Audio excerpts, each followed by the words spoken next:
is the Midnight Ocean with Jeff Norton on the Paranormal State Radio Network. That's right, Andrew. This is the Midnight Ocean radio show and podcast. I am your host, Jeff Norton. We are live. That's right, we are live. No pre-recorded show last night. I already got the flat, guys. I get it. You guys need your Midnight Ocean, and it needs to be live. That's right. Last night we yesterday we actually tried something a little bit different. We had a guest who could not make it on the show, on the live show. And so what we did, Ken Cherry was his name. He was the former MUFON director for the state of Texas for 10 years, 10 plus years, we got to say. You listen to the show, but we were talking about the Stevenson UFO incident in 2008. I do have that report. I will get that posted there on the website for you guys to read, the MUFON report. It's pretty interesting stuff. This is official, they tracked something in the sky, and you can see the official report based upon the official radar readings. And they had an FAA investigator actually do the readings and do the report. So it was pretty cool stuff. As promised, though, I will get that up there a little bit later, maybe during a break. I do apologize. Got to do a little house cleaning around here, and that just fell through the cracks. I do apologize for that. But for those that are listening to us on YouTube, welcome. Join us on YouTube every night. Hey, Dan, welcome to the show, my friend. So join us on YouTube. If you are on our website listening, we have two new buttons there. Actually, one old button, one new button. YouTube Live Studio. That's right. You can actually click on that. It'll take you to YouTube, and you can see us live in the studio. And so, yeah, yesterday was kind of cool. I'll let you know. I'm not going to do it, though. I was thinking about it. I kicked the idea around. I spoke with my good friend Dan. We were talking about it, that, yeah, doing a daytime show would be kind of cool, maybe get more listeners, but it's just not our thing. You day dwellers stay in the light. Us night stalkers will stay in the dark in more ways than one. But without further ado, yes, you are listening to the Midnight Ocean, a radio show and podcast. Join us here live every Monday through Friday from 10 p.m. till 2 a.m. Eastern Standard Time, or on the web 24/7 at www.themidnightocean.com. Man, we're cruising. We're cruising up there in the rankings at YouTube, and we're slowly, if you type in Paranormal Podcast, we're moving up the rankings at Google as well. So I appreciate that and everything, and it's because of you guys. Yeah, we're up at, I think we're now 36th position. We pretty much own the Midnight Ocean if you Google us on all the pages. So we're at the top there, but now we are trying to take over Paranormal Podcast, and then we're going to be working on Paranormal Radio as well. So I appreciate that, and that's because of you guys. That is all because of you guys out there, our listeners. And our listenership is increasing too. Yeah, we have a couple videos that have reached over 1,000 views, and along the audio as well. So you add another between all of our different streams that we go out. We're averaging about 500 listeners per show on the average, and it is increasing by about 100 a week. So we are growing, and I appreciate. Hey, Sentinel, welcome to the party. Welcome aboard, I should say, keeping with the nautical themes and everything. So, but if you are joining us for the first time, make sure if you're on YouTube, make sure that you hit that ever so important subscribe button. That's very, very important. Also on Facebook, the Midnight Ocean, you can type that in and get to us. Join the Midnight Listeners. Now, we're going to be doing something a little bit different with the Midnight Listeners. We're not getting too much traction. I don't know what's going on with you guys. We got the listeners, but we're not getting too much traction. And I think a lot of it has to do with the fact that a lot of people listen to us and do not participate in Facebook. So we're going to do something a little bit different. We're going to have an affiliate site actually on the Midnight Ocean website, so you can enroll there. And we're going to have some pretty cool things going on there as part of the affiliate. So if you become a Midnight listener, you sign up, we have the ability actually for you to make money. That's right.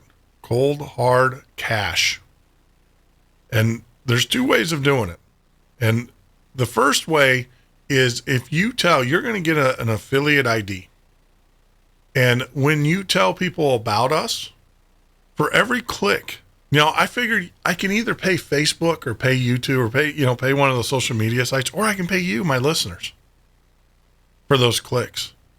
So what we're going to do is you'll sign up as an affiliate, and we've got the site worked out. I just haven't released it yet, so stay tuned. But the way it's going to work is that you will get an affiliate ID. You create a button, a link or whatever, and you put that affiliate ID on your webpage, or you tell people about it on your site. You blast it out through social media. For every click that we get, we're going to pay you something. Don't know what that is yet, but we're definitely going to pay you. And then we can also, we can pay you cold hard cash. Cash is king. We love cash. Or what we can do is you can trade it in for Midnight Ocean merchandise. We have the cool shirt that was designed for us that we got 100 of them, so you can trade them in for those. That's about a $30 value plus shipping and tax. So you're looking at about $35. IRS has got to get their share. We have coffee mugs and we have hats right now. So you can either trade those affiliate dollars in for cash, or you can trade it in for merchandise.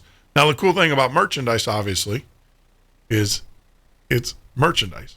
Cash is cool, but unfortunately, when we do the cash thing, we're going to have to get a little bit of information from you for IRS tax purposes. That's right. We got to keep it above board.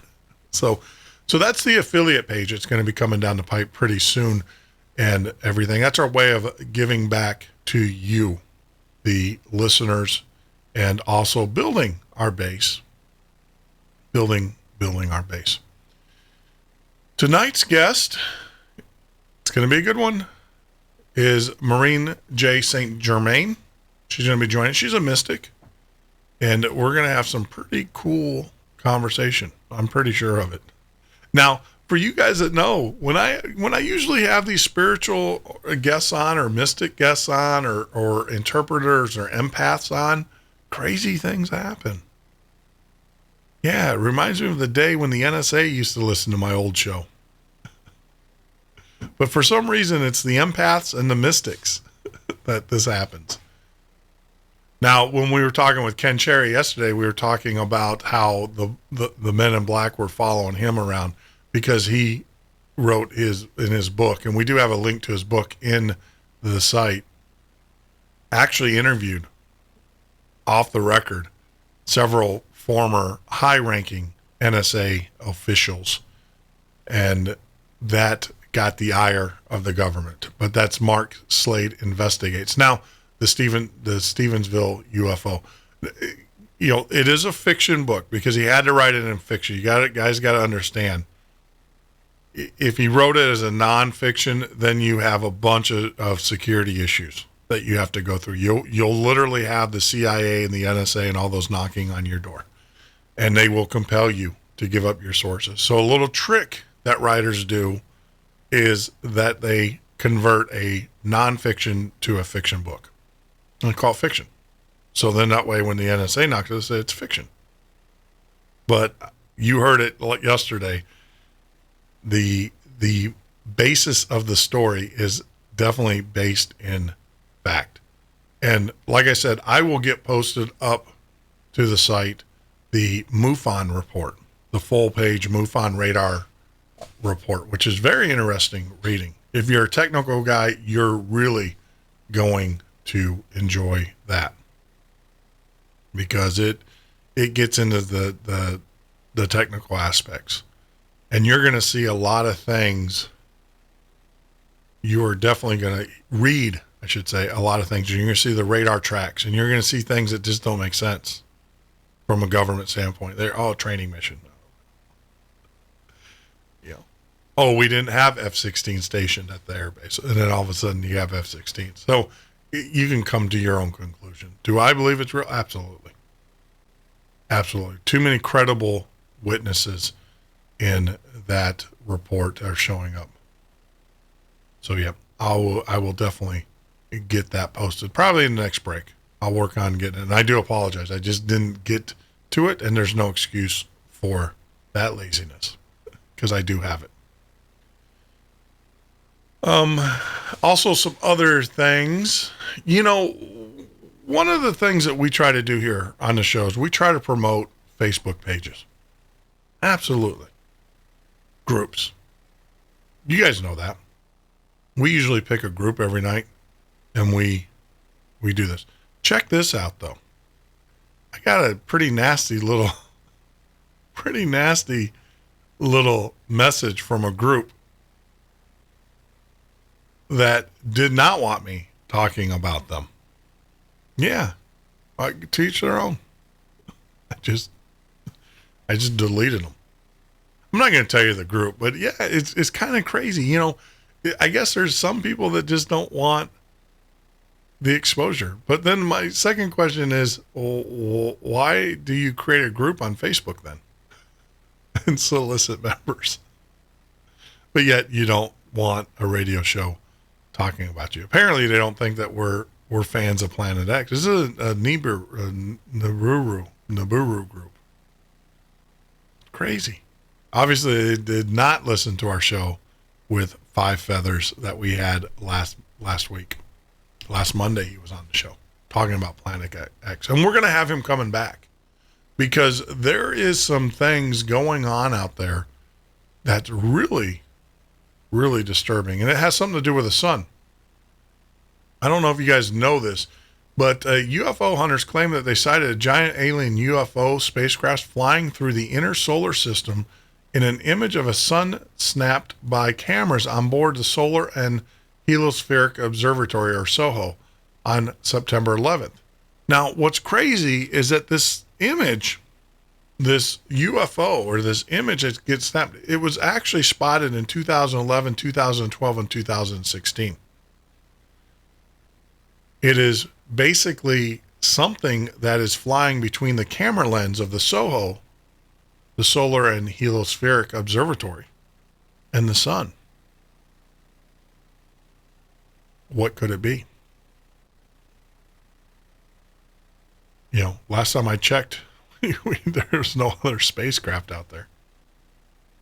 There was no other mission that I know of. Now I'm wondering if it's the new space plane, maybe. The mission where they are flying that and they're not telling people what its mission is. You know what I'm talking about? Not the X-22 or the X-15, but it's the super secret. Let me get the tail number here. It's not that secret because you can Google it, put it in a Googler. They know everything. The X-37, and the X-37B Boeing. But it's an orbital test vehicle, and they shoot it up it's supposed to be an orbital vehicle, but it's unmanned, and it gets shot up on a regular basis, and it spends years, and then comes back. So who knows? But I'd have to say, if I think more about it, the SOHO is so far out there that this craft would have to be traveling at a huge speed and a vast distance to get between the SOHO camera and the sun. So maybe that's not it. I was, thinking that could maybe be. I always try to find the answer. It's a whole Occam's razor thing. Sometimes the simplest answer is the answer. Now here's something that's new that I know that our good friends Whitley Strieber and those guys would love to hear. Martian dinosaur found on new Mars photo captures fossil evidence on red planet. Yeah, this is pretty intense stuff. According to eagle-eyed alien hunters, these pictures apparently show a fossil rock on the red planet. Yeah, if you go out to paranormal news, there is a rock, and it clearly has what looks like a fossil in the rock on Mars.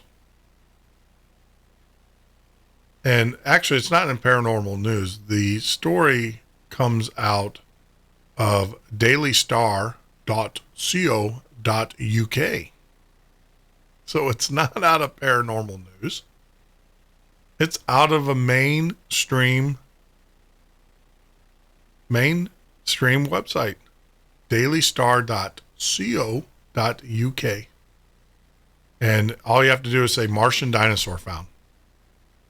Interesting. And I'm looking at it, and it does. It looks like a Tractosaur, or one of those. This is where you need like a 5-year-old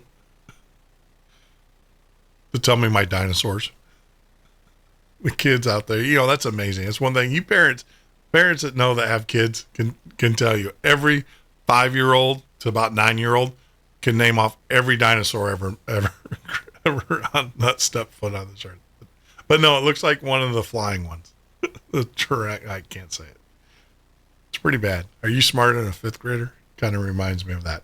But yeah, get out there and take a look at that. It's pretty crazy stuff that is out there, and it shows. I have to agree that it is definitely a contender. I would definitely say that it looks like a dinosaur. In other news, in biblical news, this is kind of scary. Makes you think. But in biblical news, an unbelievable miracle. This actually came out of dailystar.co.uk as well. Man, they're hitting it this week. In a caption alongside a video which was uploaded to a video sharing site Newsflare earlier this week, the man explained, "I was in a car with my brother, him driving, my brother, him driving." I can't control the grammar, but I want to make sure we read this correctly as it was written. In the caption alongside with the video, which was uploaded to a video sharing site Newsflare earlier this week, the man explained, "I was in a car with my brother, him driving, and I was in the back gazing at a natural wonder. Then I saw this waterfall out of the sky like rain." Yeah, it is rain. But what's amazing about it is if you go to it, it is a column, not just like a rain. Now, we live in Florida here, and we will get rain that comes down in solid, in solid where it looks solid, but it takes up a good half mile or so of space. This is actually raining within like 10 feet. So it is like a waterfall just out of the heavens. It is crazy. And there's a video, clear as day, and you can see it 100%. And it's definitely, I would say this one is real. And it is falling from the sky and not going to the sky. So pretty cool stuff. And like I said, that comes from the Daily Star, the dailystar.co.uk as well. The Daily Star seems to be on it today. But get out there, watch that video. Tell me what you think in the comments here on YouTube. Yeah, okay. Mr. Collins is over there in the chat room telling me the creature. Like, you really expect me to read that? Turned on. Oh, okay. Okay.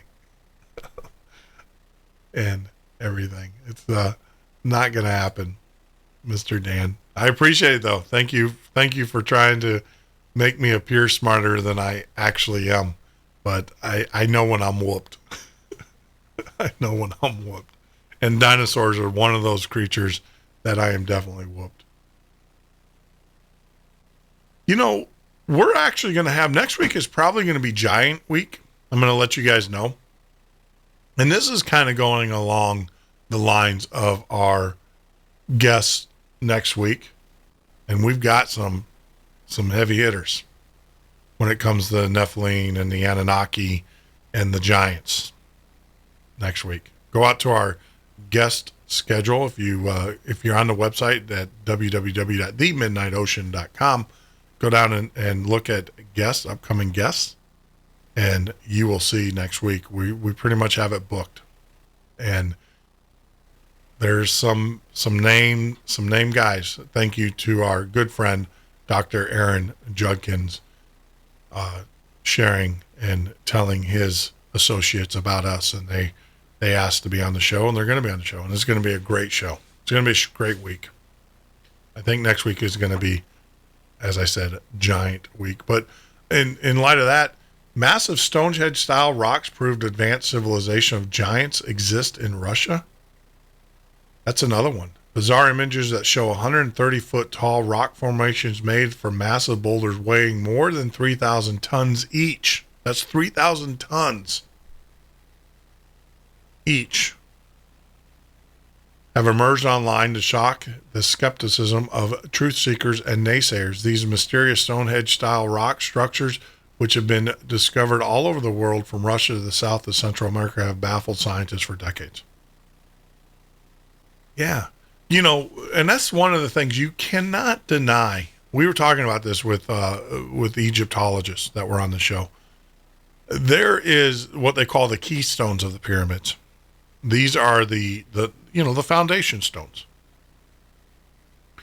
In our modern technology, in all of our technology that we have today, in order to move one of those stones into position, now we're not talking about floating it down the Nile and how it got there, but to get it to even get into position with the precision they have, it would take 20 of our largest ever made cranes. Now, these aren't like little car trains. These are the largest ever made that we've ever made. The largest crane ever made in the world. It would take 20 of them to move these keystones. So, as I've said and as our guests have said in the past, our forefathers definitely had help. They, without a doubt, had help. So it's amazing. I actually ordered the Stitchin series of books, and I'll be reading them about the Anunnaki and also the Nephilim. I'm gonna study up. I know a lot of you guys have been sending me links, and I appreciate it. Thank you very much. And I am going to follow through, and I will definitely over the weekend sit by the pool and read, because I am now truly intrigued by what I have read. But we have a great show lined up for you tonight. I've been doing some reading on our guest. That's going to be joining us in a few minutes, Maureen Germain. Pretty, I would have to say, we use the term Renaissance man. I don't know how we would say that is it Renaissance woman? Is that the proper term? Maybe we'll ask her. But I know for a fact that she definitely is a mystic. And we will get answers and talk about things, not so many things that go bump into the night, but things that are in the night. But you're listening to the Midnight Ocean radio show and podcast. Stay right here, because in about 4 minutes, we're going to have Mystic Maureen Germain going to be joining us. If you're joining us for the first time, make sure that you follow us on Facebook or on Twitter at the MN Ocean. Also on YouTube. Make sure you hit that ever important subscribe button. Like us on Facebook. All of those things. And I promise you, we will not spam you. We'll just send you information about our shows. That is my guarantee. But we'll be back in a few minutes with our very special guest, Maureen St. Germain. This is with Jeff Norton on the Paranormal State Radio Network.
This is the Midnight Ocean with Jeff Norton on the Paranormal State Radio Network.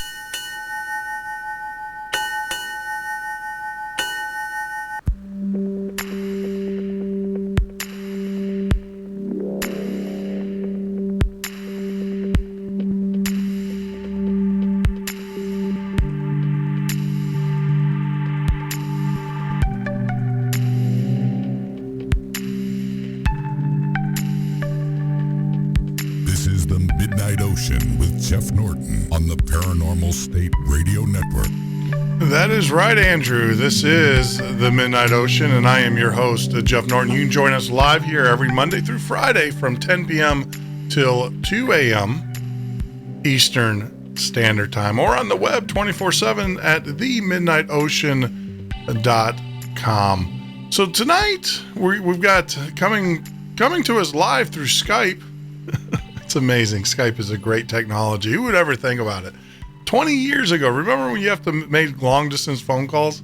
Now we can, and that was to another county within the same state. Now we can call across the world or actually to another state. But coming to us live is Maureen St. Germain. She's a lifelong interest in the Akashic, I hope I said that right, records, resulting in her being granted access to this dimension that has been off limits to most of the humanity for millions of years. Founder of the Akashic, and I apologize for not getting this right, Records International. She is extremely accurate records guide, and instructor. And Maureen, welcome to the show. I'm so happy to be here. It Now, promises to be quite amazing. Before we even get going, I have to say, how do you pronounce that? So I get this right, because I am horrible with words that don't have like Bob or Robert or Paul and stuff. So how do you say it? Akashic Records. Akashic Records. Akashic. You know, you would think I'd be able to say that because my granddaughter is Akasha. So I should Akashic. Okay. Akashic Records. All right. Perfect. Now I've learned. That's very interesting. That sounds like her name is an anagram to the Akashic Records. It's really strange. I hope my oldest daughter is listening tonight, because I think I've never asked her, but I was reading your bio and I'm like, gosh, this is an older version of Jackie. And so I hope she is listening tonight, but I know she's been her hands are full. They just did a move to North Carolina and with the baby and everything. So I am hoping. I am hoping that she is, because like I said, when I was reading your bio, I'm like, this is Jackie. This is our oldest daughter all over again, and everything. So first, I want to clarify, because I don't even know, when you say you're a mystic, what does that actually mean? What is a mystic? Well, I would like to tell you that I was called a mystic first by a book that was written about a number of people, famous Wisconsin mystics, and they called me a mystic then. And then a gentleman that I was dating, who was also very plugged in, just looked at me one day and said, well, you're a mystic. And I think a mystic is really a person who has a spiritual overtone to esoteric knowledge. Okay. So for my part, I consider myself a mystic in that I am using the spiritual principles that I have learned and been taught both by my guides and also by, some of the studies I've done in my early years. And I apply that to everyday life. So the practical mystic, the true storyline behind becoming the practical mystic was, initially I was telling people that I was like Betty Crocker, and that I was giving people tools, and all they had to do was insert their part, and then everything would work, like a meditation, and you insert some special, concepts that you wanted, and I'd leave a space for that. But then I thought, well, that dated me. Betty Crocker's been around a long time. I better quit that. So then I thought I'd be like Martha Stewart. After all, she's teaching people how to be better homemakers and all kinds of cool stuff on how to have a better life, a richer life. But then she went to jail. So then that's when I finally said, okay, I accept the title Practical Mystic. Practical Mystic. Yeah, I mean, I have that same problem. One of my mentors is Art Bell. I mean, that's how I got started in radio, believe it or not, from day one, is when I was attending college as a computer science major. I got hooked on, spent a lot of late nights writing code and everything, got hooked on art. And then I said, well, I kind of like this radio thing. So then I went and auditioned for a radio show, or the radio station there on campus, and got hired but failed miserably at it. And it's funny because I get people to this day, they're like, "Oh, you're going to be the next art," and it's like, no, Art Bell's getting shot at. I don't want to. He's right now he's a target. That's why he's no longer on the air. He's not. A lot of people think it's because of his age or whatever, but no, someone was actually taking pot shots at him as he was walking to his studio there on his property, and stuff. So, I have to ask. You mentioned Wisconsin. Are you a Wisconsinite? I lived in Wisconsin for about 20 years. Wow. 15, 20 years, yeah. I raised all my sons. This is a cute story. I never graduated from college or high school in Wisconsin, but my 4 sons did. Okay. So it's kind of a cute story. I actually, when I lived in Montana, there were 3 candidates for county commissioner, and the first guy got up and said, he was born in Montana, and his grandparents were born in Montana, and their grandparents were born in Montana, and he's been here forever. The next candidate got up and said his grandparents were born in Montana, and he was born in Montana. And the third candidate got up and she said, I was not born in Montana, but my son was. So that's why I made the joke about the states. Yeah, I've lived in a lot of places. I actually grew up in Ohio, outside of Cleveland, on a vegetable farm. And also a greenhouse. My father was in the greenhouse business. Sure. And but I've lived in a lot of places. Well, yeah, when Sandy and I, we actually lived in Chicago for the longest time, and then we decided that we wanted to move out and get out of the hustle and bustle. So we went right across the border, and it was great for her because she loved it. It kind of gave her the southern feel. Wisconsin was very friendly. Everybody was very friendly. I hated it because it was a 3-hour commute back into Chicago every day, one way, 2.5 hours one way. But we loved it. I mean, to a point. It got, for me, I just woke up. It's weird, and maybe you can explain this one to me. I literally woke up. Now, I was a guy when people said, "Oh, you're going to move to Florida, you're going to move to wherever," I'd be like, "Nope. I love the winter. I love the snow. I love the seasons. I love all." And it was weird because I woke up on it was actually in May 14th, know the date to this day, looked at Sandy, said, pack your bags, we're moving. And a month later, we were literally in a moving truck moving to Florida. It was weird. It was the weirdest thing that I've ever experienced in the sense that I don't normally make knee-jerk reactions like that, especially when it comes to moving. But something was telling me to get the heck out of Wisconsin. It was weird. It was I don't know. It was just well, it was one of those I think experiences. that we often get the chance to be more connected with our divinity in the dream time. Mm-hmm. So it would stand to reason that if you weren't cutting through in real time, that in the dream time you would get a very clear message, and then when you opened your eyes, you knew, all right, we got to move. We're doing it. Yeah. And you may have been, wrestling with the idea of moving, but not wanting to let her down. You may have had, other obligations or reason to stick around and felt that you ought to do that, even though, the inner direction was otherwise. Yeah. Well, I know for a fact I wasn't. She's a Florida girl. So she was like, okay. I mean, she was, the minute I told her that day, she was selling stuff on eBay, getting rid of it. So she was ready to go. Since I moved down here, though, I think I know what the connection is.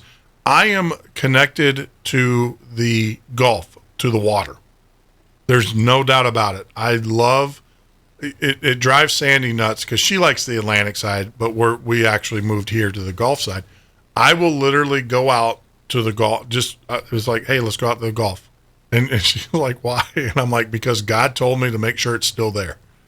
So it's my job, and she'll laugh and everything like you did, like you just did. Right. That's real funny. Well, I'm connected to the water. There's no doubt about it. I am 100% connected to the water. Yeah, I am too. I absolutely love the water. Yeah. Our New York apartment looks over the Hudson, right where it empties into the Atlantic, where the Statue of Liberty is. Sure. And we live in San Diego the other part of the time, and we're at the beach at least once a week.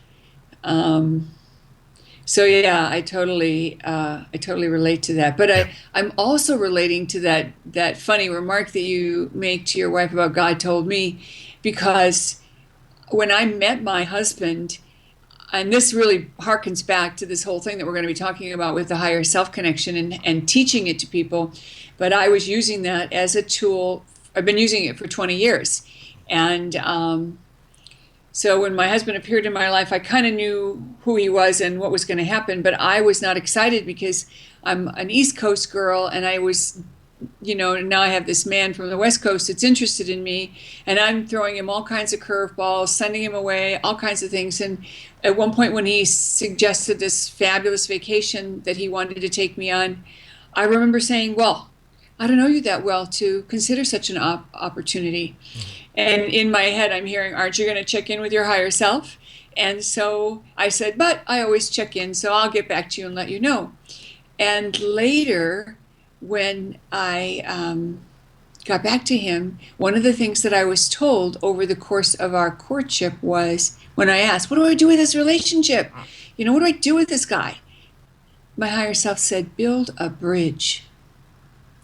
And every once in a while, when we were first married, he doesn't even do this anymore, but when we were first married, he'd suggest that we do something or not do something, and I would check in. And if I got that agreement, there was no issue. But sometimes I would be told, you need to do this, and it wouldn't even have to do with him. It would just be, I'm supposed to go do this or that, and he would try to talk me out of it if he thought it wasn't a good idea. And I would look at him and say, you of all people, if it hadn't been for my higher self, I wouldn't even have gone out with you. So I love that you told your wife God told you to check to see if it's still there. God told me. And what's really, and I look back at our relationship that I have with Sandy and stuff. I mean, it is all directed by God, or I use the term higher self or whatever, because I'm not that sophisticated yet in my learning. I'm still learning the process. But I look back at everything. I mean, we've had, it's amazing, our story. We've had people that are like, you got to write this down. This is a love story, the truest form. And we were together in high school. We separated during 91 when I went off to do my thing and she went off to do her thing. She got married, I got married. And 20 years later, we circled back around. We literally circled back around and found each other. And it's just amazing, our story and how we've done this. But I'm a firm believer that when we were definitely meant for each other. There's no doubt about it, because she's my calming side. I'm a little bit more brash, a little bit more abrupt, but she's in the physical form. She's my conscience or whatever in the physical form here on earth.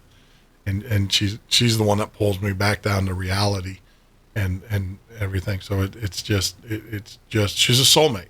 I mean, I guess that's I was just going to say that word, soulmate, for sure. Yeah, she definitely is the soulmate. Yeah. Anybody who has the good fortune to know or to have been with, even if you're not with them now, once you've been with a soulmate, you have been blessed. Yeah. And, I tell people, don't tell yourself that, you're missing out. Because if you had the good fortune to have been with your soulmate, even if it was just for a period of time, you are so enriched. Your life is so much richer than it would have been any other way. Oh, yeah. So. Yeah, I mean, we've gone through, the power of a soulmate is incredible when you find them. Like with us, we've gone through some pretty, not tragedies, but some really rough times. And it's like, okay, it's kind of like the rest of the world really doesn't matter. All those things, all those distractions that are out there in the world, when you're with your soulmate, whatever. It's kind of, it's a great feeling. I did want to, there's a reason why I brought up the water. And let me tell you why.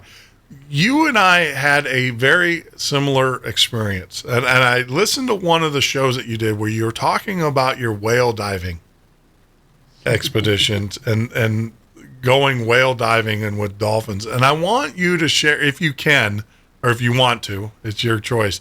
Share that experience, the one in Hawaii. where the story, I found it just completely just fascinating. Like with me, we have dolphins here in the Gulf, and they are just incredible creatures. And I love when I'm out fishing and the dolphins show up, everybody that's fishing is like, oh, we can't fish anymore because the dolphins are here, because it scares the fish away. And I'm the whole time going, but these are dolphins. These are, forget about fishing. These are dolphins. They're showing themselves to you. They're coming to the boat. They're higher interactions. And I heard the story about you with your whale diving. Can you share that with the audience? There were a couple of things. There was a trip in Hawaii, and there's a video of this on my website on the Hawaii page, and it's also on my YouTube channel, where we were out for a dolphin swim, and we had been in the water with the dolphins, and then we'd come back, and this whale came and stayed with us and played with us. Mm-hmm. And, kept surfacing. We were like, we all put our face masks on, and we were hanging over the edge of the boat with our butts up in the air like ducks and with our face in the water so that we could get, face-to-face contact with this whale. And it stayed with us for like 2.5 hours. And I finally signaled to the whale, and I said, my people are getting very tired and they need to get back, and the captain needs to get back, but we can't leave if you're still hanging around, because the boat captain is not allowed to disturb the water or you while we're playing like this. Yeah. Is that the one you were thinking of? Well, it was that one. I've seen a couple, but that one and the other one where you had the storm that came in, where they were predicting the storm and the whale. Yes. So that story was, we had intended to go out for a dolphin swim, and when I take people, I go for a week, and we go 4 days out of the 5 days of coursework as part of our training. But each day, it's a game of poker, because you don't know what the weather's going to be like. And on this particular week, we had already been turned away one day because of a storm. And the next day, as my mother called me, who was living in Hawaii at the time, and she said, "Oh, honey, you're not going to be able to go out tomorrow because there's really big waves predicted." And I said, "Well, okay." And then I do my own prayer work. And one of my students, I announced it to the students in class after dinner that night, and one of the students who was doing shamanic journeying as part of some of her training went into the alternate reality and asked a whale if we could have lower waves so that we could get out into the water. And the whale said, "No, that's not possible. The waves are too big." And she said, "Well, what if you had help from some of the other whales?" And he said, "All right, well, we'll see what we can do." So we go out to sea the next morning, and the waves, there's no waves. It's calm. It's beautiful. And I remember thinking, my mother, she must be imagining things. She's old. Maybe she just got the news wrong. And I kind of dismissed it. And then we went out, we had a beautiful day, absolutely exquisite. As we head back to shore, we have like a 2-mile run that we have to, take the boat at high speed, and it takes us about 10, 15 minutes. The waves start to pick up, and all of a sudden this whale cuts in front of our path, and the captain just stops and turns the boat towards the cove that the whale has now headed towards, and the whale gives us this huge tail. And we all cheer and have, clapping, and we're so grateful. And then we don't see much of anything after that. And then we get back to shore, and the storm picks up so bad that the palm trees are bending in half. And I was going to go out and pick up some supplies for class before we began again in an hour. And I chose not to do it because I was worried about the weather. And then when we started class, one of the women was kind of all excited. And I said, what's going on? And she said, well, I pulled this card and it said I got my wish. And I said, well, what was your wish? And then she tells me that she went on this shamanic journey and how this experience happened. So I'm taking this all in and I'm thinking, wow, that's really cool. That's really amazing. And then I talked to my mother after class and I said, Mother, did you notice that the wind changed direction around lunchtime today? And she said, boy, did I ever. She said, first of all, it was blowing in the wrong direction. It never blows in that direction. It was blowing like crazy in the wrong direction. And then all of a sudden, the wind whipped around and went the other way.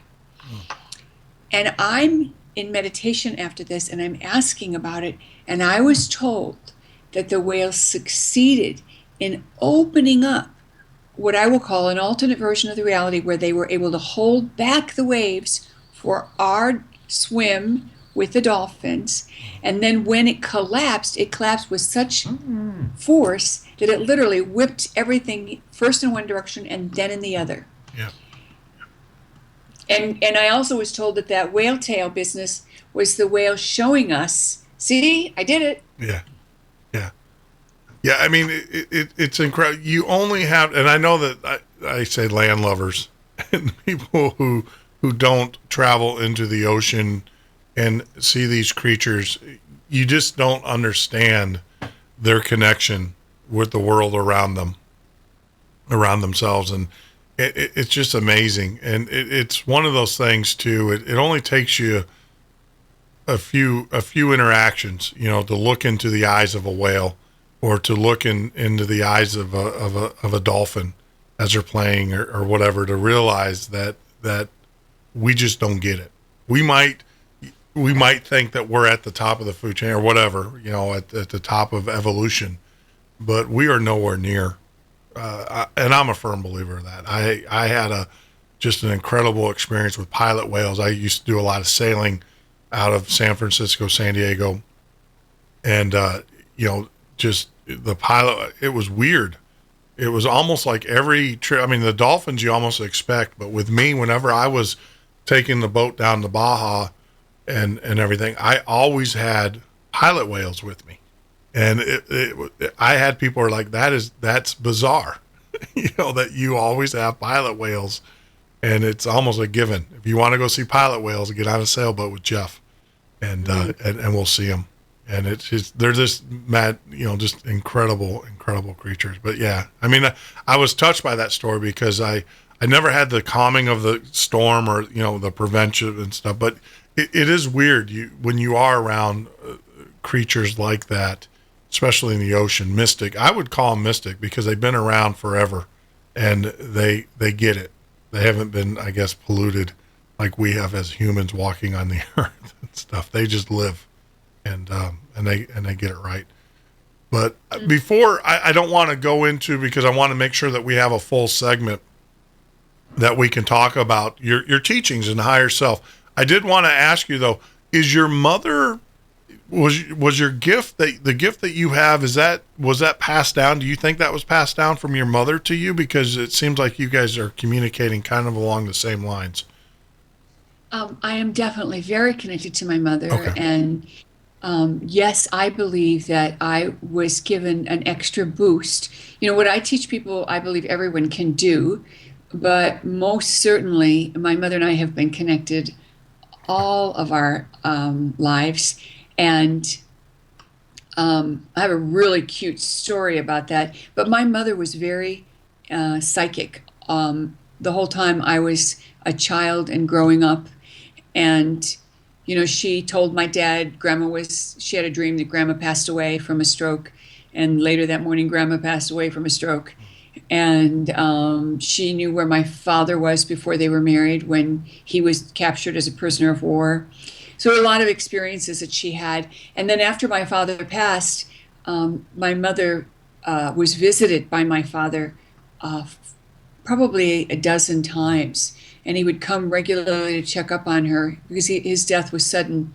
And on the last time he was there, he came with someone. Wow. And she said, he would crawl in bed with her and hold her, and she could feel his presence, fully present. Wow. But the last time he came, someone was with her, and she said she knew it was an angel, and she knew it was going to be the last time. And it was almost as if he was being escorted in so that she would get that message. Sure. Why don't we hold it right there, because we're getting the break music, but when we get back, I want to talk to you. Maureen St. Germain is our special guest tonight, because my mother, and I don't know if she wants me to share this, but I'm going to share it because I just feel compelled to do that. Similar story. So, but you're listening to the Midnight Ocean radio show and podcast. I'm your host, Jeff Norton. Join us on the web at www.themidnightocean.com. This is the Midnight Ocean with Jeff Norton on the Paranormal State Radio Network.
Welcome. We're starting our second segment. Oh, man, it's amazing how you get caught off a cue every once in a while, but that's okay. It's all about trying to strive for perfection. Perfection is something that I don't think we ever master. But we'll get there eventually. Not perfection. We'll get close enough, and that's good enough for me. But you're listening to the Midnight Ocean Radio Show and a podcast. I am your host, Jeff Norton. Join us here every Monday through Friday from 10 p.m. till 2 a.m. Eastern Standard Time, or on the web at www.themidnightocean.com. If you're joining us for the first time on YouTube, make sure that you hit that ever so important subscribe button. That is how we fund this show. I'm going to let you guys know this show. When I came back on the air, I said that I would never charge for a podcast. Never. And I'm going to stand by that. Even when we are negotiation with our syndicators and everything, and they say, oh, there's a lot of money there. Some things aren't as, I don't want to say, money driven. Some things don't always necessarily have to be money driven. We are going to keep our podcast free. We're going to keep the YouTube channels free. Actually, we're going to expand our video channels. We're already expanding our audio channels, but we're also going to be on some other video syndication networks as well. And those will be coming here shortly. You guys will hear about those. So yeah, we're going to feed out to about 9 different stations, video stations. And we're growing, but we will always be free of charge. And the way that we do that is by your help, your support, by hitting that subscribe button. Go into Facebook. If you are a Facebook person, you can go out there and type in The Midnight Ocean and follow us there. If you'd like to join and get exclusive deals for the time being, you can join Midnight Listeners. We're going to switch that over to the site, though, for those that are not on Facebook, so you guys can participate as well. I know I've been promising that for quite a while, but we've run into some technical glitches. We have to make sure that things are secure and safe and everything. So I think we got those kinks worked out. And of course, on Twitter, follow us on Twitter at the MN Ocean as well. So joining us live from Skype is our very special guest, Miss Germain. And Maureen, right before break, you were talking about your connection with your mother. And it is really strange because how do I say this? In my old days, when I did political radio shows and everything, I can flat out tell you my parents did not like me doing those. And they're still alive, thank God. I mean, I've been fortunate that my family's still alive, my mom and dad. And so when they give me advice, and we just lost my grandmother last year. My grandfather's still alive, but when I told my family that I was going to go back in radio and I was going to go back doing this again, they were like, "Oh no, you're going to be doing the." And I said, "No, I'm not going to do that at all. I want to be. I kind of want to be the Larry King of non-mainstream radio. I want to interview people of different beliefs, different everything. From UFOs to what we're talking about now, to even musicians and artists and movie actors, actresses." And I said, that's what I want to do. I want to bring non-mainstream topics to the rest of the world, mainstream, and let everybody know that there's such a beautiful world out there, and it's incredible, and it's filled with incredible people. One of my favorite shows was Real People back in the 80s. You remember that show where they showed crazy individuals? Maureen, are you there? Did I lose you? I don't know who you're talking about, those crazy individuals. What show was this? It was called Real People. You don't remember Real People? When was it on? It was like in the 80s, mid-70s, 80s. As a kid, I used to watch it. But they used to feature people that were just normal Americans. And it ran for several months. Or not months, years. but it was called Real no, People. I have to tell you, I was a farm girl, and we only did plain folk stuff. Yeah. We had a TV. We were one of the first ones to have a TV, but we weren't allowed to watch it very much. And only when, my parents were in the room and watching with us. Yeah. So didn't happen very often. Real People would do expose like on the waitress, on the cook. And they would like do segments on these people, and then they would do crazy things. They would have the Evel Knievel guys, and they would have the crazy. Sure my parents would have thought that wasn't educational enough. The closest thing I saw to real time stuff was 60 Minutes. Yeah. No, this is far from it. This is I think Real People was probably the first. If you want to say reality TV, I believe they were probably the first to delve into that genre, because they literally just took normal people off the street and talked to them. And then these people, they had a gift. There was something about them that they were good at, and they featured them. It was just an incredible show. And that's kind of like how I wanted to model this show. So, but getting to the story, when I told my mother this and I was going to do this, she listens, and I'm not embarrassed as a grown man to say my mother listens to the show. She'll call me up. She's the little red phone under my desk and say, hey, stop that, or, do this. She's kind of like my producer, but since I've been doing these shows, she's opened up with me. And one of the experiences that she had, she finally opened up. She told me about her experience when her father passed. She was in high school, very young age, and a very tragic how her father, passed away. It was a botched surgery or whatever.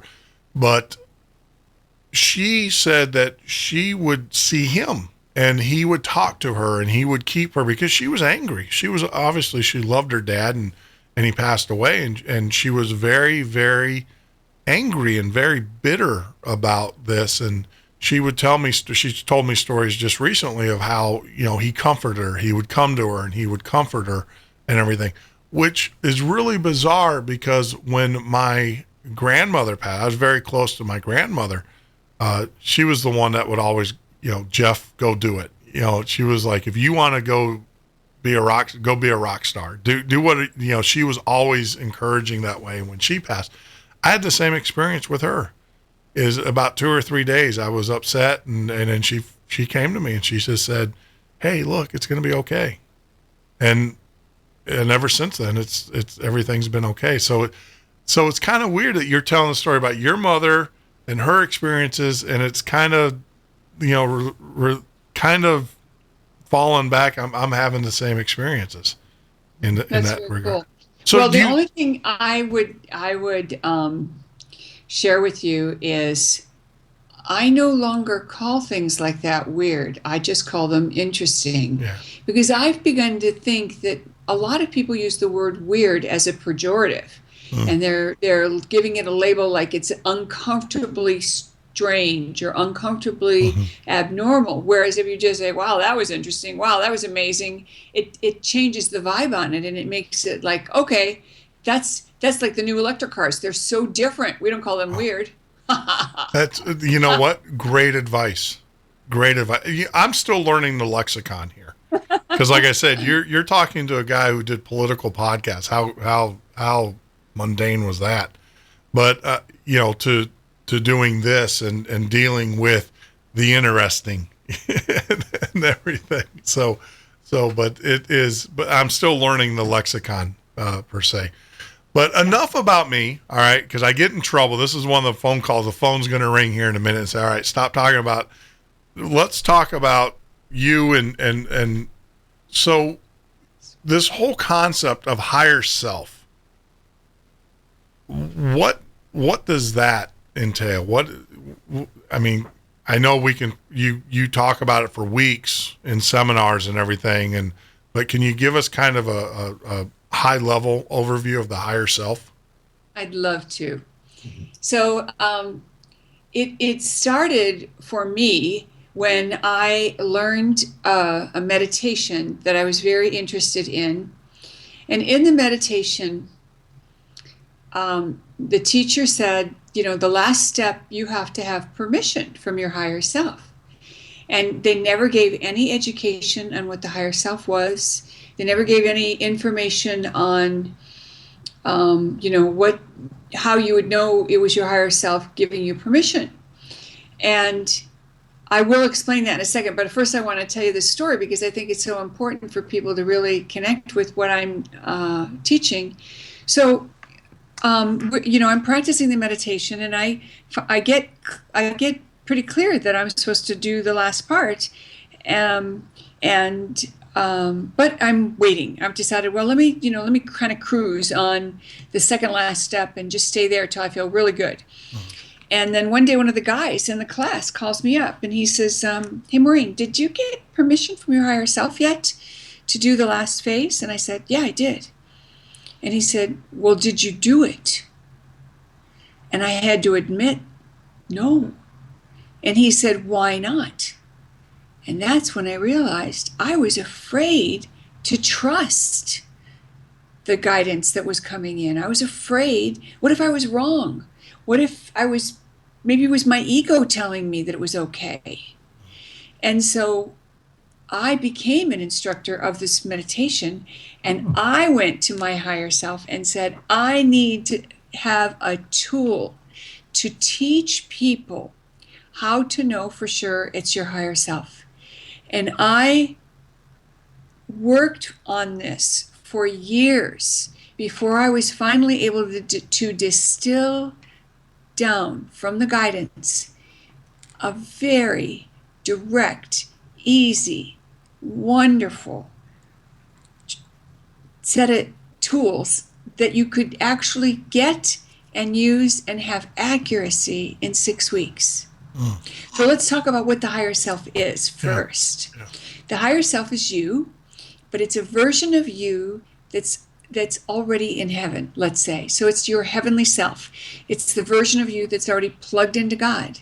Now, the interesting thing is it's not better than you. Even though it's got more access to information than you have, you are the main actor. It's kind of like that's your teleprompter and you're the actor. So even if the teleprompter or the live teleprompter is, spitting out stuff to remind you, you're still the center of stage, not the teleprompter, not the person who's helping you with the script. And a way to understand that is to think about you being head of your own organization, and you call your head finance person, and she says to you, well, what did you want? And you say, well, I'm meeting with the banker for lunch tomorrow, and I'd really like to pay off that balloon payment early. Any chance I can write the check and take it with me tomorrow? And your finance lady says, well, of course, I've been planning on this all along. I knew it was coming up next week, and we've got the funds. So I'll cut the check and you can sign it and take it with you. Did she give you permission? No. She gave you information. And that's the way to understand. Your higher self has access to data you don't have access to. And there's a reason for that, and it's part of the game that we're involved in, the game of being human, the game of adding experiences, pretending that we're not the cosmic beings we really are. And so your higher self is a resource that once you learn to connect with it and then learn the language of the higher self, you have the equivalent of an insider's access to whatever you need to know. And it is absolutely amazing. Wow. So how does one, is it just acknowledging the fact that you have a higher self? And then the other thing too is that with other guests and people, how do I know I'm talking to my higher self and not some other entity who is wanting to control me? Mm-hmm. Well, I think these are really good questions that everybody asks, and that's part of the protocol. So, for example, kind of take the side question. Everybody has angels and guides. Everybody has maybe other beings that are advising them. And how do you know that it's not one of those guys and not your higher self? And if you already have a good connection with your angels and guides, why do you need your higher self? These are all like what the heck? Mm-hmm. And the answer is everybody is developing a real-time connection to their higher self, because we are becoming our higher self. We are becoming the perfected human. We are becoming our fifth dimensional self. So our angels and guides want us to have that connection, so that when we are able to fully embody that divinity within us that's there, we have access to it. And you can't do that just by talking to your angels. So you want that connection. Now, the way you know that it is the real deal is you actually go through a 6 weeks practice, and I call it the protocol. So for 6 weeks, you do 7 things. And the 7 things you do as a practice. So it's kind of like the rules of a game, and it is intended to be a game. It's intended to be playful. So you actually first do a guided meditation where you ask, and we can do that on the air if you want, or I can explain what it is and people can do it on their own. What would you like? Oh, let's do it on the air. I'm game.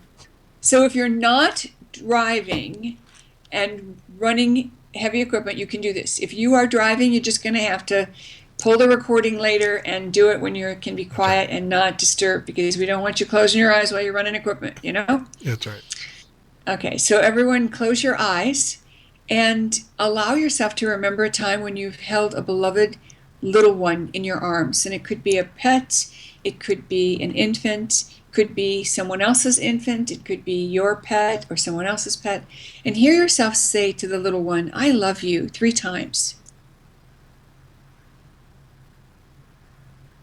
And some of you who are really sensitive, you'll actually feel a shift in your chest. And that is what it feels like when your heart chakra opens. And so you have this energy center, this wheel of unconditional love that is opened up and flowing. And now you're going to send a beam of love upward through your throat, through your third eye, past your crown chakra, up to your 8th chakra, where your higher self can have access to you. And from this place, you're going to say to the higher self,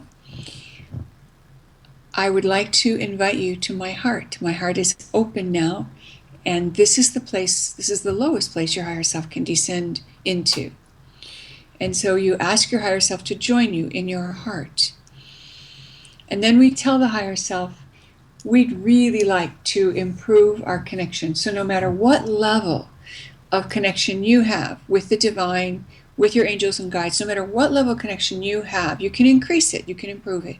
So we're asking for that to be improved. And if you don't have any connection, let's get it started. And we really want some serious help here. So we're creating a clear intention that we really intend to communicate with our divine self now.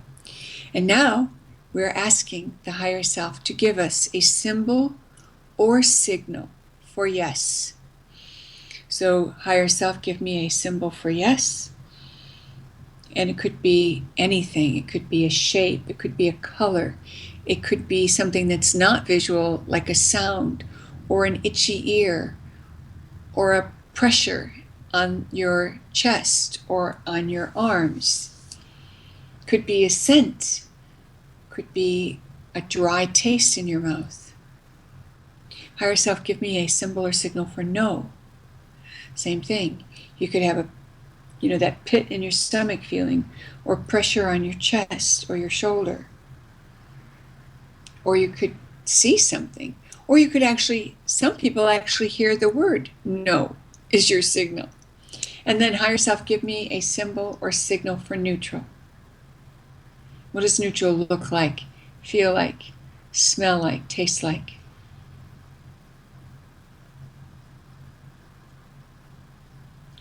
Now we thank the higher self for this work, and we're going to do some more work based around the protocol. And we give thanks to the higher self, and we ask the higher self to work with us this day and every day in the future that we are doing this practice. So open your eyes now and write down your symbols or signals. No matter what you got, write them down, even if it was really, really faint. And there's a reason why you have to write them down, because later you're not going to trust that that's what you got. So while you're writing them down, I'm going to tell you some stories about some of the people and some of the symbols and signals people got. One lady got a thumbs up for yes. a thumbs down for no, and a hand in front of her, like level, like the horizon for neutral. And it turns out lots of people get some version of a horizon for neutral. One man got a red beating heart for yes, and green M&Ms for no. And he came to me and said, can your higher self have a sense of humor? Because it was, we normally associate red lights as being no or stop, and green lights as being go and proceed. So he was completely caught off guard by that. The same man who was my webmaster came to me on the next day, and he was not one of us. He was just a webmaster, but he had decided upon himself to come to the class because he thought he should know a little more about my work since he was the webmaster.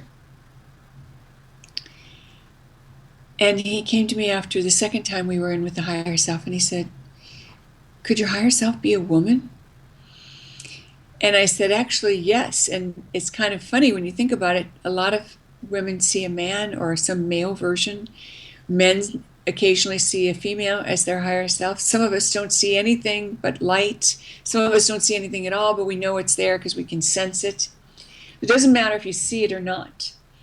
But, I was kind of bugged by this. Here's this guy. He's not even one of us, and he's seeing this stuff. And he never really gave me any more information. So a couple of weeks go by, and I call him up, and I said, Larry, how do you know your higher self's a woman? And he stopped, and he said, well, I can see her breasts. This is a guy who has that kind of a calendar on his wall. So, of course, his higher self would make sure he would pay attention to that. And if he's not one of us, he's not readily going to be a believer unless something like that happens. Then he's going to look. Yeah. Isn't that hilarious? That is great, yeah. So now, what we do is we follow this little protocol, and I can run you through it if you want, or I can give you some of it, and if they want to know more, they can pick up my latest book, which is called Realities of Creation, which has the full protocol in it. Well, I want to. All right, so I'm gonna share. So I got my notepad here. Well, you can't see it on those on YouTube and everything. It's my hand, by the way, because I learned a long time ago. I always lose paper, but I never lose my hand. Thank God. So my three things for yes was love. I heard the word love. Nice. I did. That was the word. For neutral, I saw the color gray. Interesting. And then for no, I had a sense of emptiness or void, like nothing. Yeah, a lot of us get that. That's my signal as well. It's like there's nothing there. And yeah, I was trying, and no matter how hard I tried to visualize something, it was even further away. It was like you can visualize. It was kind of like you can visualize all you want to, but you're not seeing nothing. I mean, it's like it's the void. It's that feeling, and which is really strange because that correlates with when I am doing something that I know I should not be doing. And we're adults and we all do things that were like questionable. That is the feeling that I have, is the feeling of void, like emptiness, like I've stepped out of where I'm the path that I'm supposed to be on. And now I'm in complete darkness.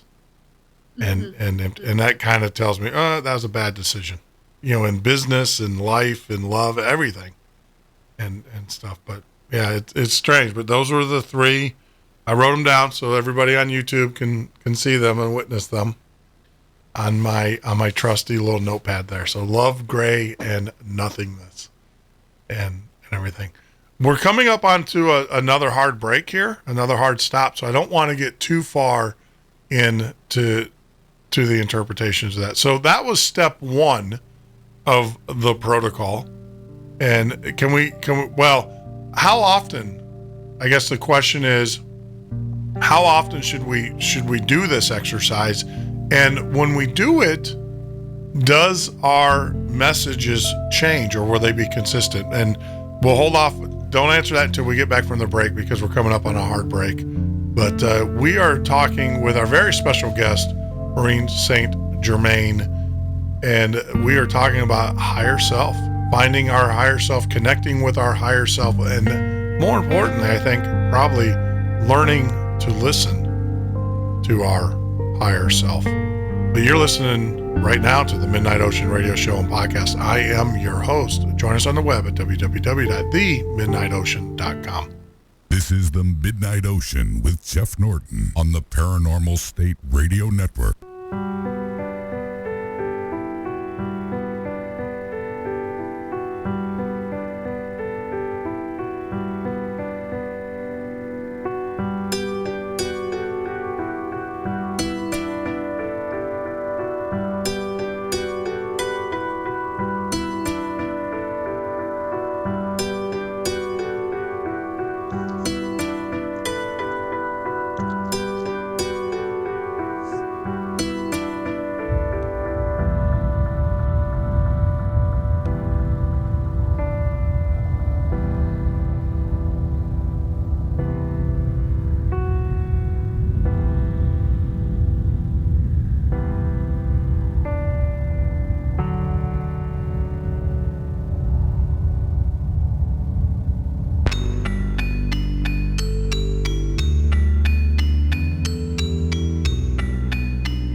This is the Midnight Ocean with Jeff Norton on the Paranormal State Radio Network.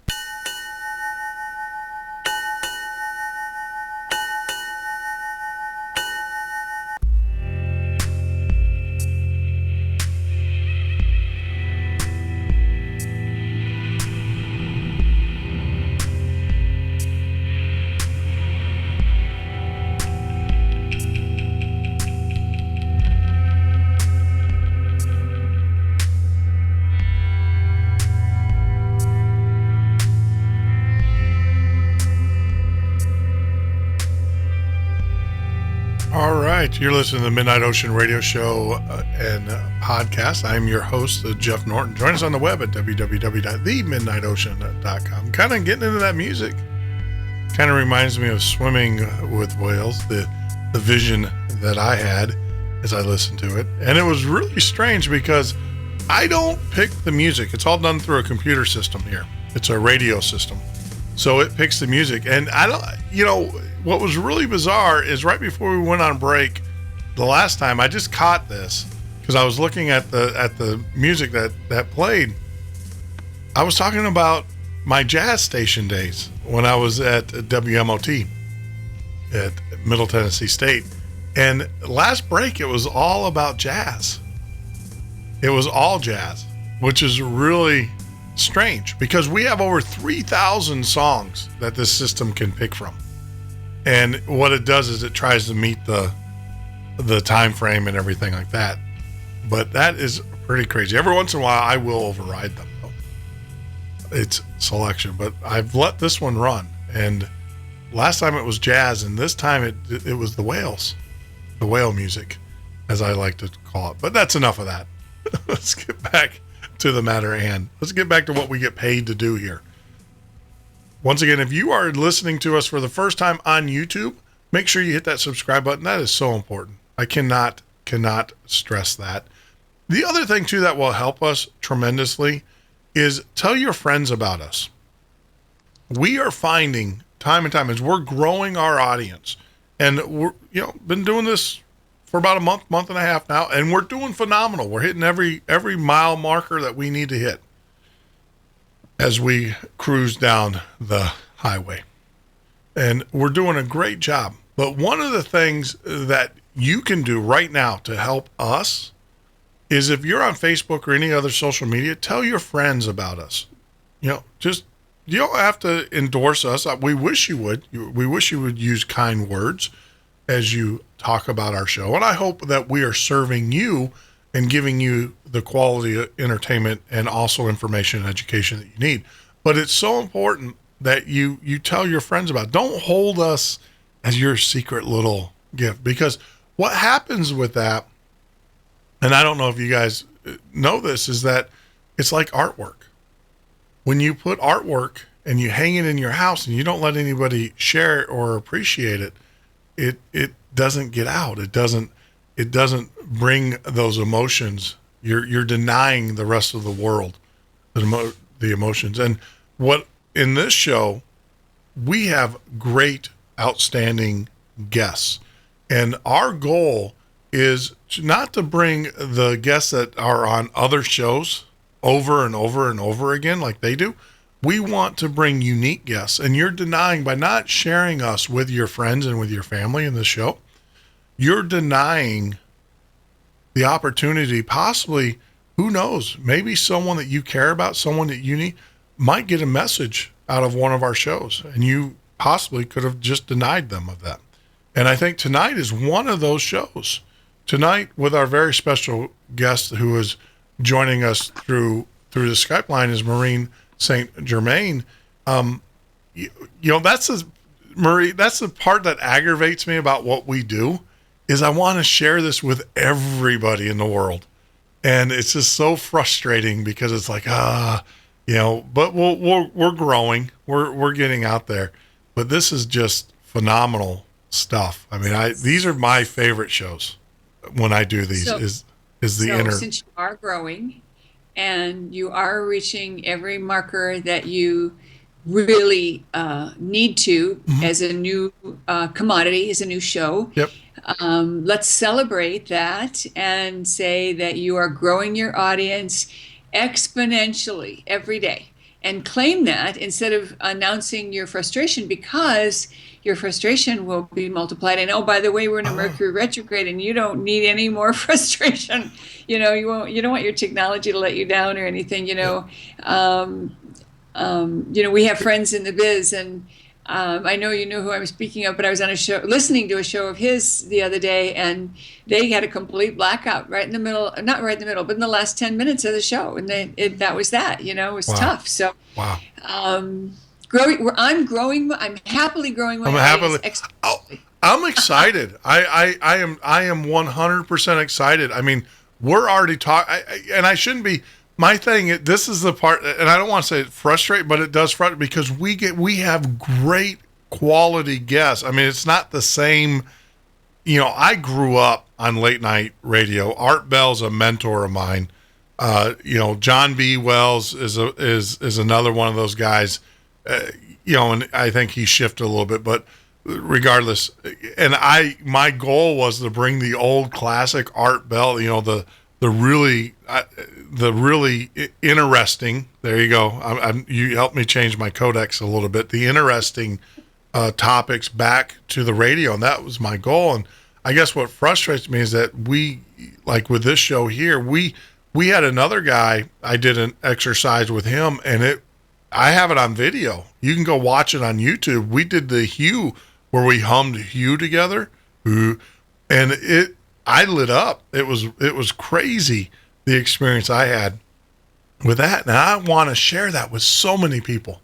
And that's why I love having guests like you on the show, because I feel that we are sharing it. I mean, hopefully one person, two people are sitting in bed tonight who are listening to the show. I hope you're not driving your trucks or whatever. I hope you're in bed, but you're listening to the show, are catching on and everything. So you're right, though. You see, you are helping me tremendously. I'm signing up. When you go to your whale, do you do the whale things anymore? I don't have one scheduled yet this year. I cut out a couple of spiritual journeys when I was trying to finish up a book called Waking Up in 5D, and that's finally with the publisher, so that'll come out next year. Okay. So I'm starting that again. Yeah, I haven't been given an exact date yet, but I would go next year, probably in late February. Oh, that would be the plan. Yeah, because you are definitely, just in the short time that we're talking, you've already changed my codex a little bit, my lexicon. I'm catching myself, and it's just incredible. So right before, but I have to ask you. No, it's my turn to ask you a question. Yeah, go ahead. Is that why you named your show Midnight Ocean? Because you love the ocean so much? I love the ocean, and I love everything about it. Even my pool that we just had built, I insisted that they put salt water in it, because my brother has one like that. It's so nice. It is so you sit out in it, and I feel, you sit out. I was never one to sit in the sun. I was never one, but I sit out there in the pool and I just feel so energized. It just re-energizes me. Now, we've had some for the last 3 days, we had the hurricane that came through, talking about, taking all your energy out of you. That one definitely sucked it out. It took me about 4 days to recover from that, but sitting out in the sun. But getting back to the name, the Midnight Ocean, the reason being is because I have a lot of experience sailing in different bodies of water. Lake Michigan, I did a lot of sailing there.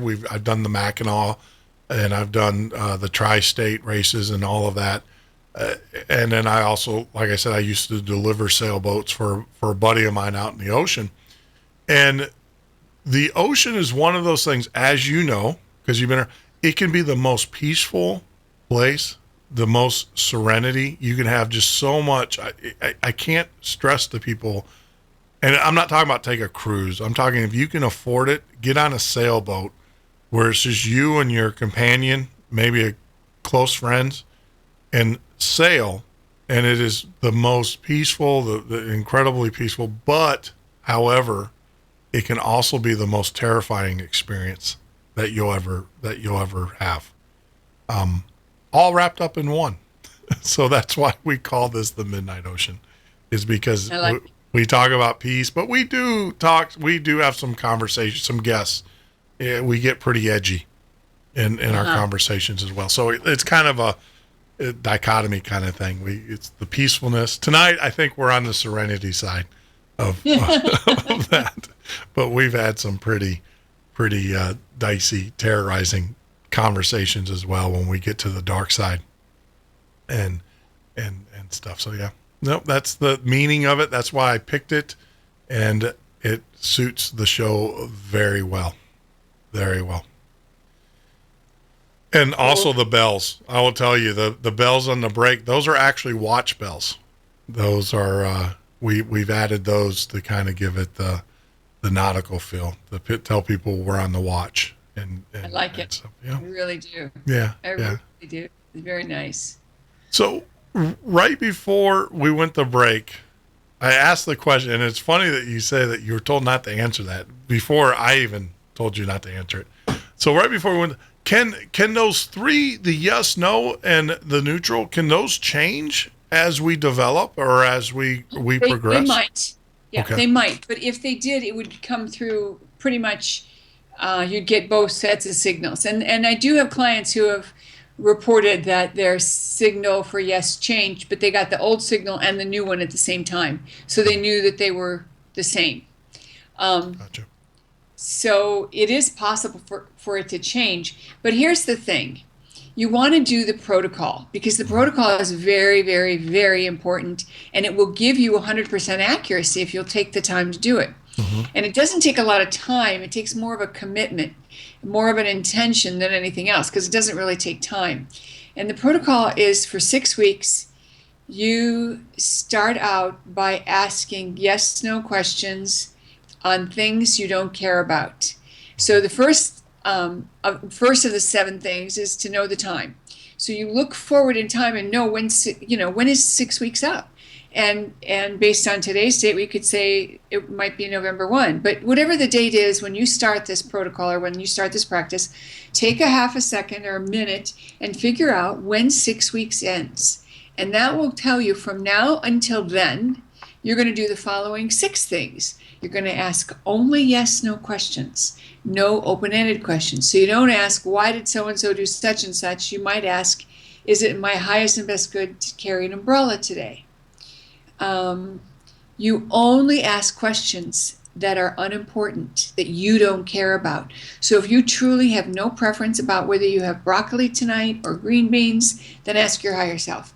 If you don't care what restaurant you go to for dinner tonight, ask your higher self. If you are looking at the desserts and one of them looks really good, just order it. Don't ask your higher self because you already have attachment. It might not be important, but your desire body's all over it. So pay attention to what you're willing to do, whether you get told yes or no. So it's also important to recognize that you must follow through. No exceptions. So if you ask higher self, should I have some of those bonbons? And your higher self says no, that means they're off limits. Now, it's only for 6 weeks, though. After your 6 weeks practice period is up, it doesn't matter what you do when your higher self tells you something. But there's a storyline that's going to make sense to you in a minute. So by asking only yes, no questions, by asking about unimportant questions, you're giving your ego a break. And your ego is part of who you are, your personality. It wants what you want. It wants you to be happy. It wants you to get what you care about. And your ego got you listening to the show. So your ego is one of the good guys. But your ego also thinks it's the authority on how to make decisions. And so when you ask about things that you truly don't care about, your ego is not in the middle of it. So you get used to your signals without any interference from your ego. So if it's something you really care about, don't be asking your higher self during your practice period. That's off limits. And you have to be playful. You have to be willing to really play. And you're also not allowed to keep score. Now this gets funny because people think that they have to watch and see if the higher self is right. If you're doing that, you're keeping score. And I will never forget the conversation I had with an engineer who called me and said, Maureen, it's not working. And I said, well, what are you doing? And he said, well, for example, on my way home from work, I'm asking my higher self if the light will change. And I said, Peter, you care about what the answer is. He said, no, I really don't. I can get home 5 minutes later. It won't make any difference to me. And I said, that's not what you're caring about. You're an engineer. You're trying to keep track of your progress. And he said, well, how else will I know if my higher self is right? And I said, that's the whole point. It's a practice. When you go to the golf range with a bucket of balls, you don't pay any attention to the balls that don't go where you want. You only pay attention to the balls you care about. Or if you like to play basketball and you're sitting there with a bin full of balls and you're making, you're shooting fouls. You're shooting those foul shots waiting, watching for the ones that go in. You don't pay any attention to the ones that don't go where you want them to.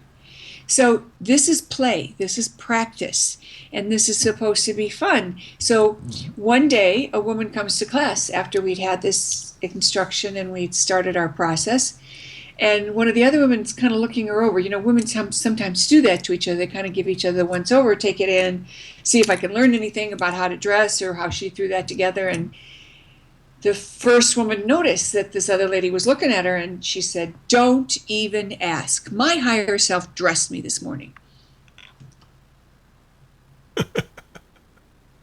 So what happens is you have to be willing to play. You have to be willing to do stuff you wouldn't normally do.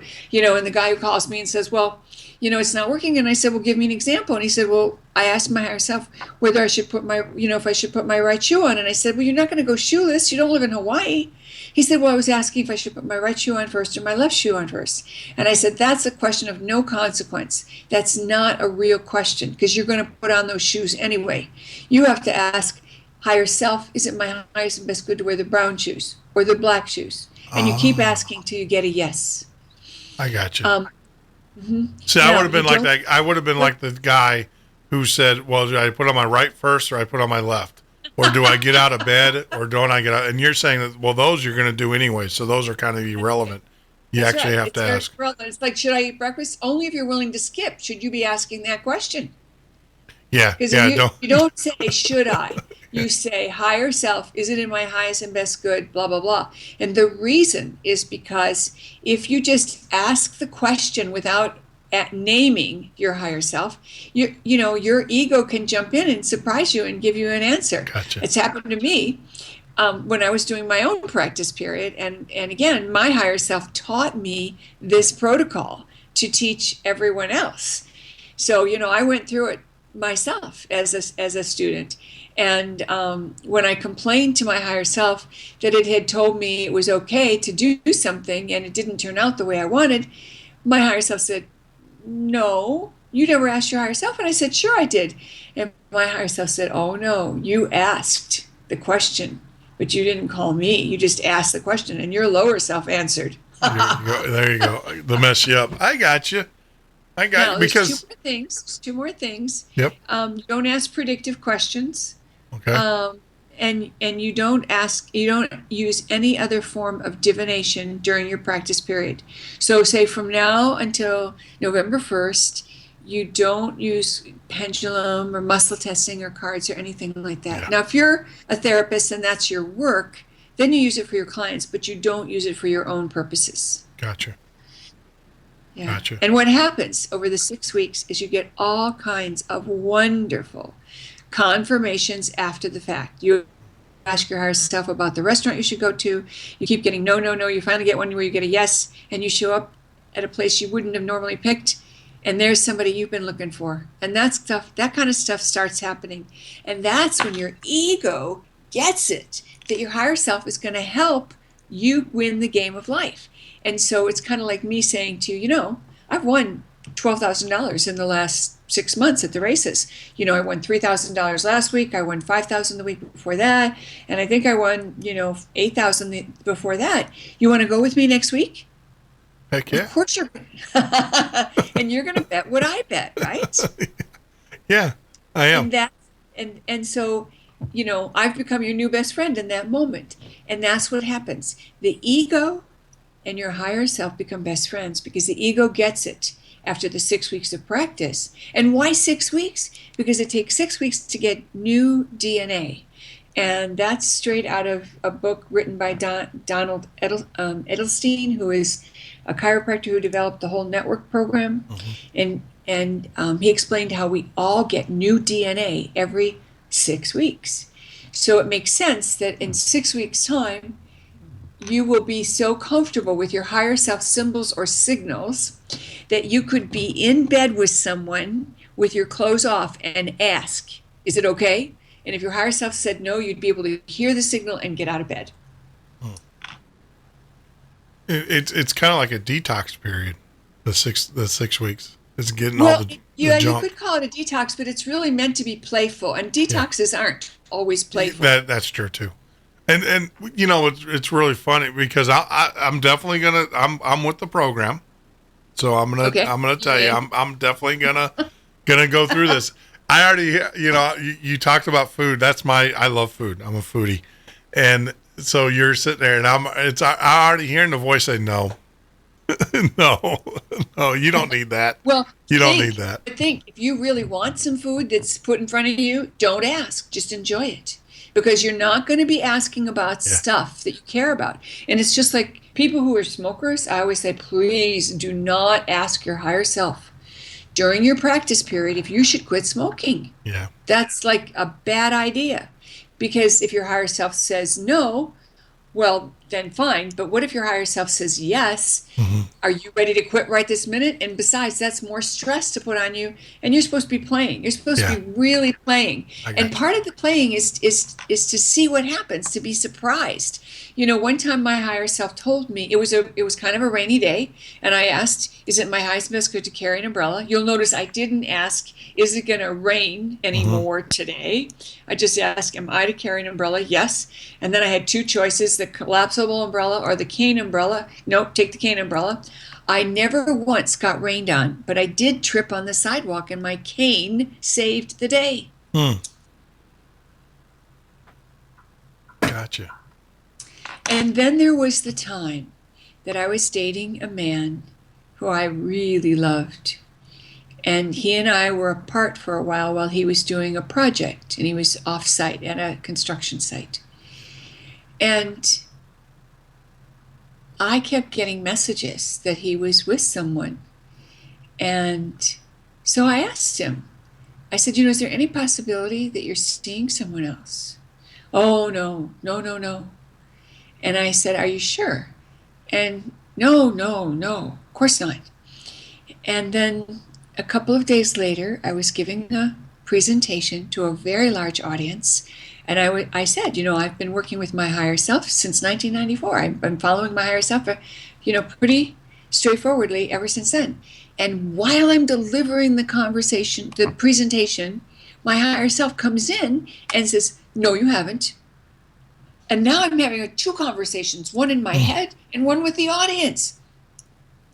And so I'm asking my higher self, well, what are you talking about?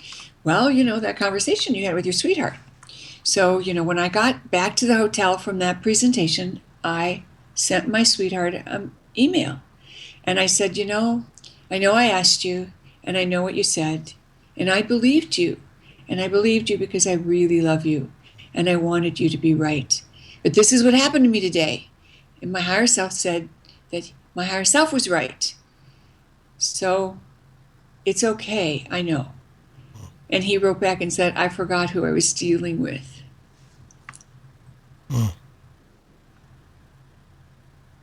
Wow.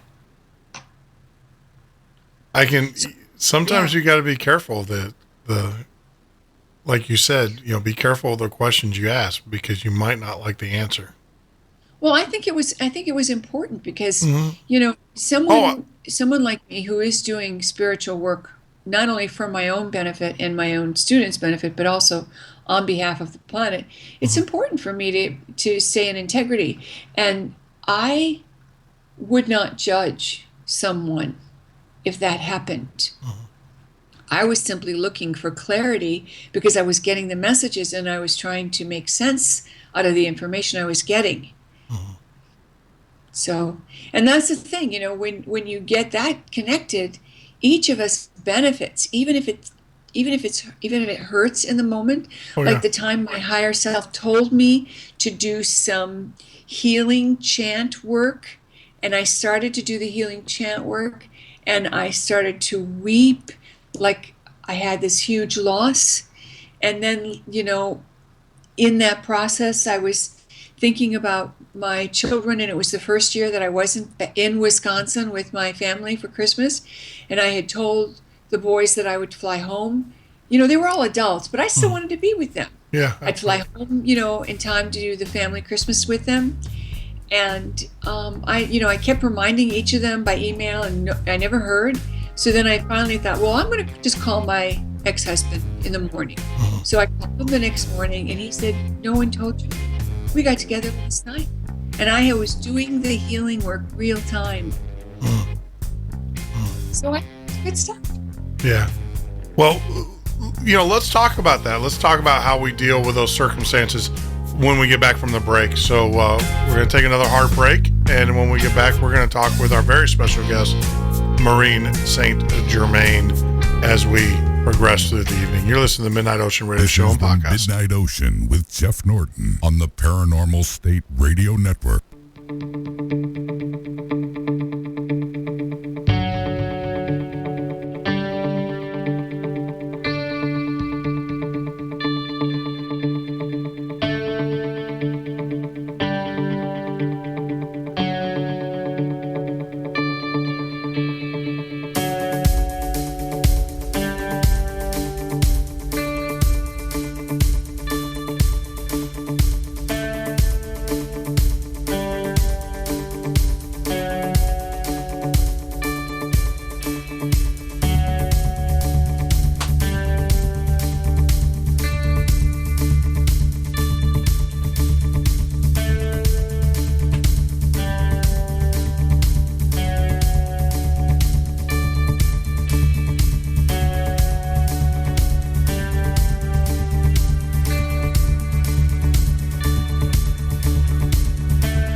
That is bizarre, but you're listening to the Midnight Ocean Radio Show and podcast.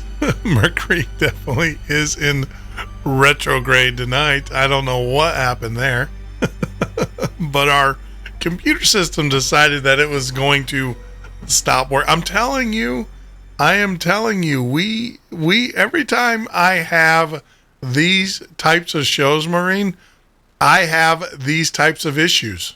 It is so bizarre. I was sitting there waiting for the cues to kick in, and none of the cues kicked in. Not one of them. And this system is pretty rock solid. I mean, it's been running now for, we had our issues. That was ignorant operator, IO error, as I like to say.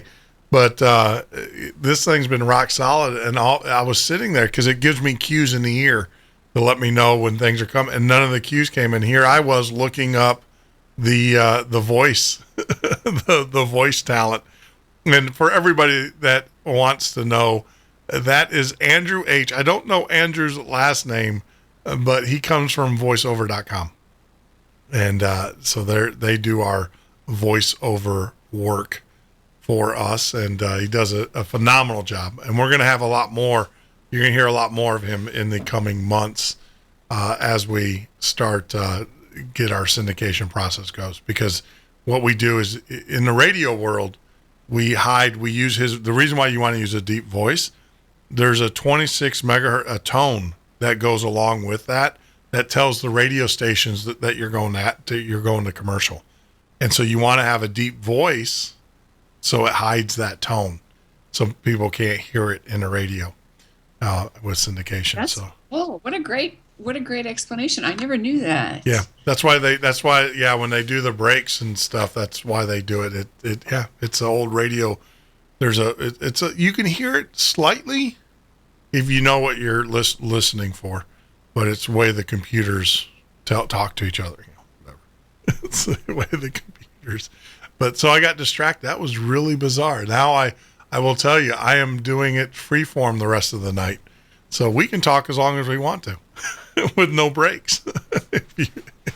You just tell me when you want to take a break, and we can take a break, because the whole computer system just crashed, and we only have the first 2 hours.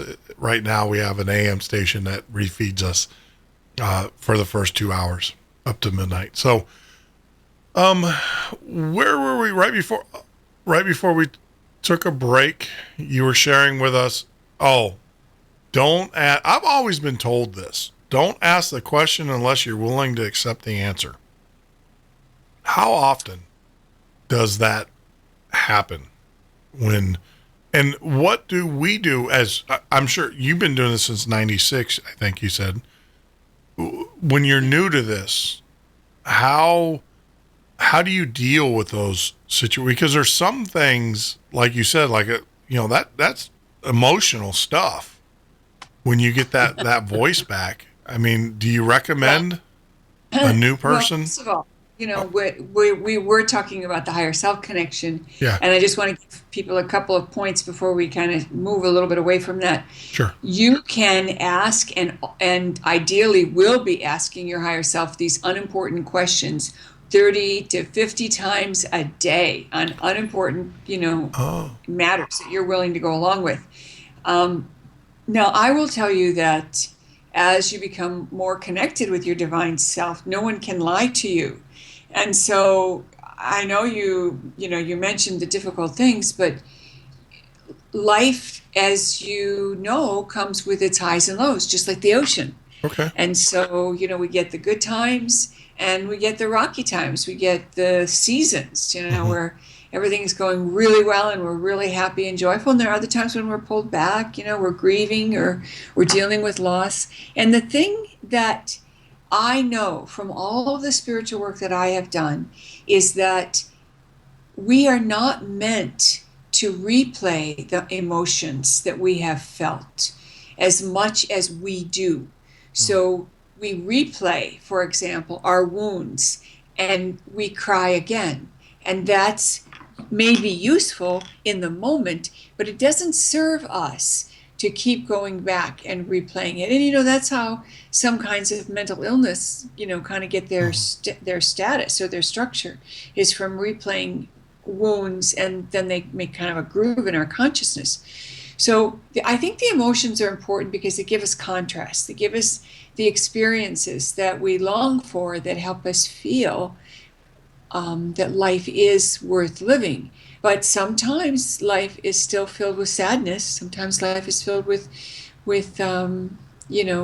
awesome experiences.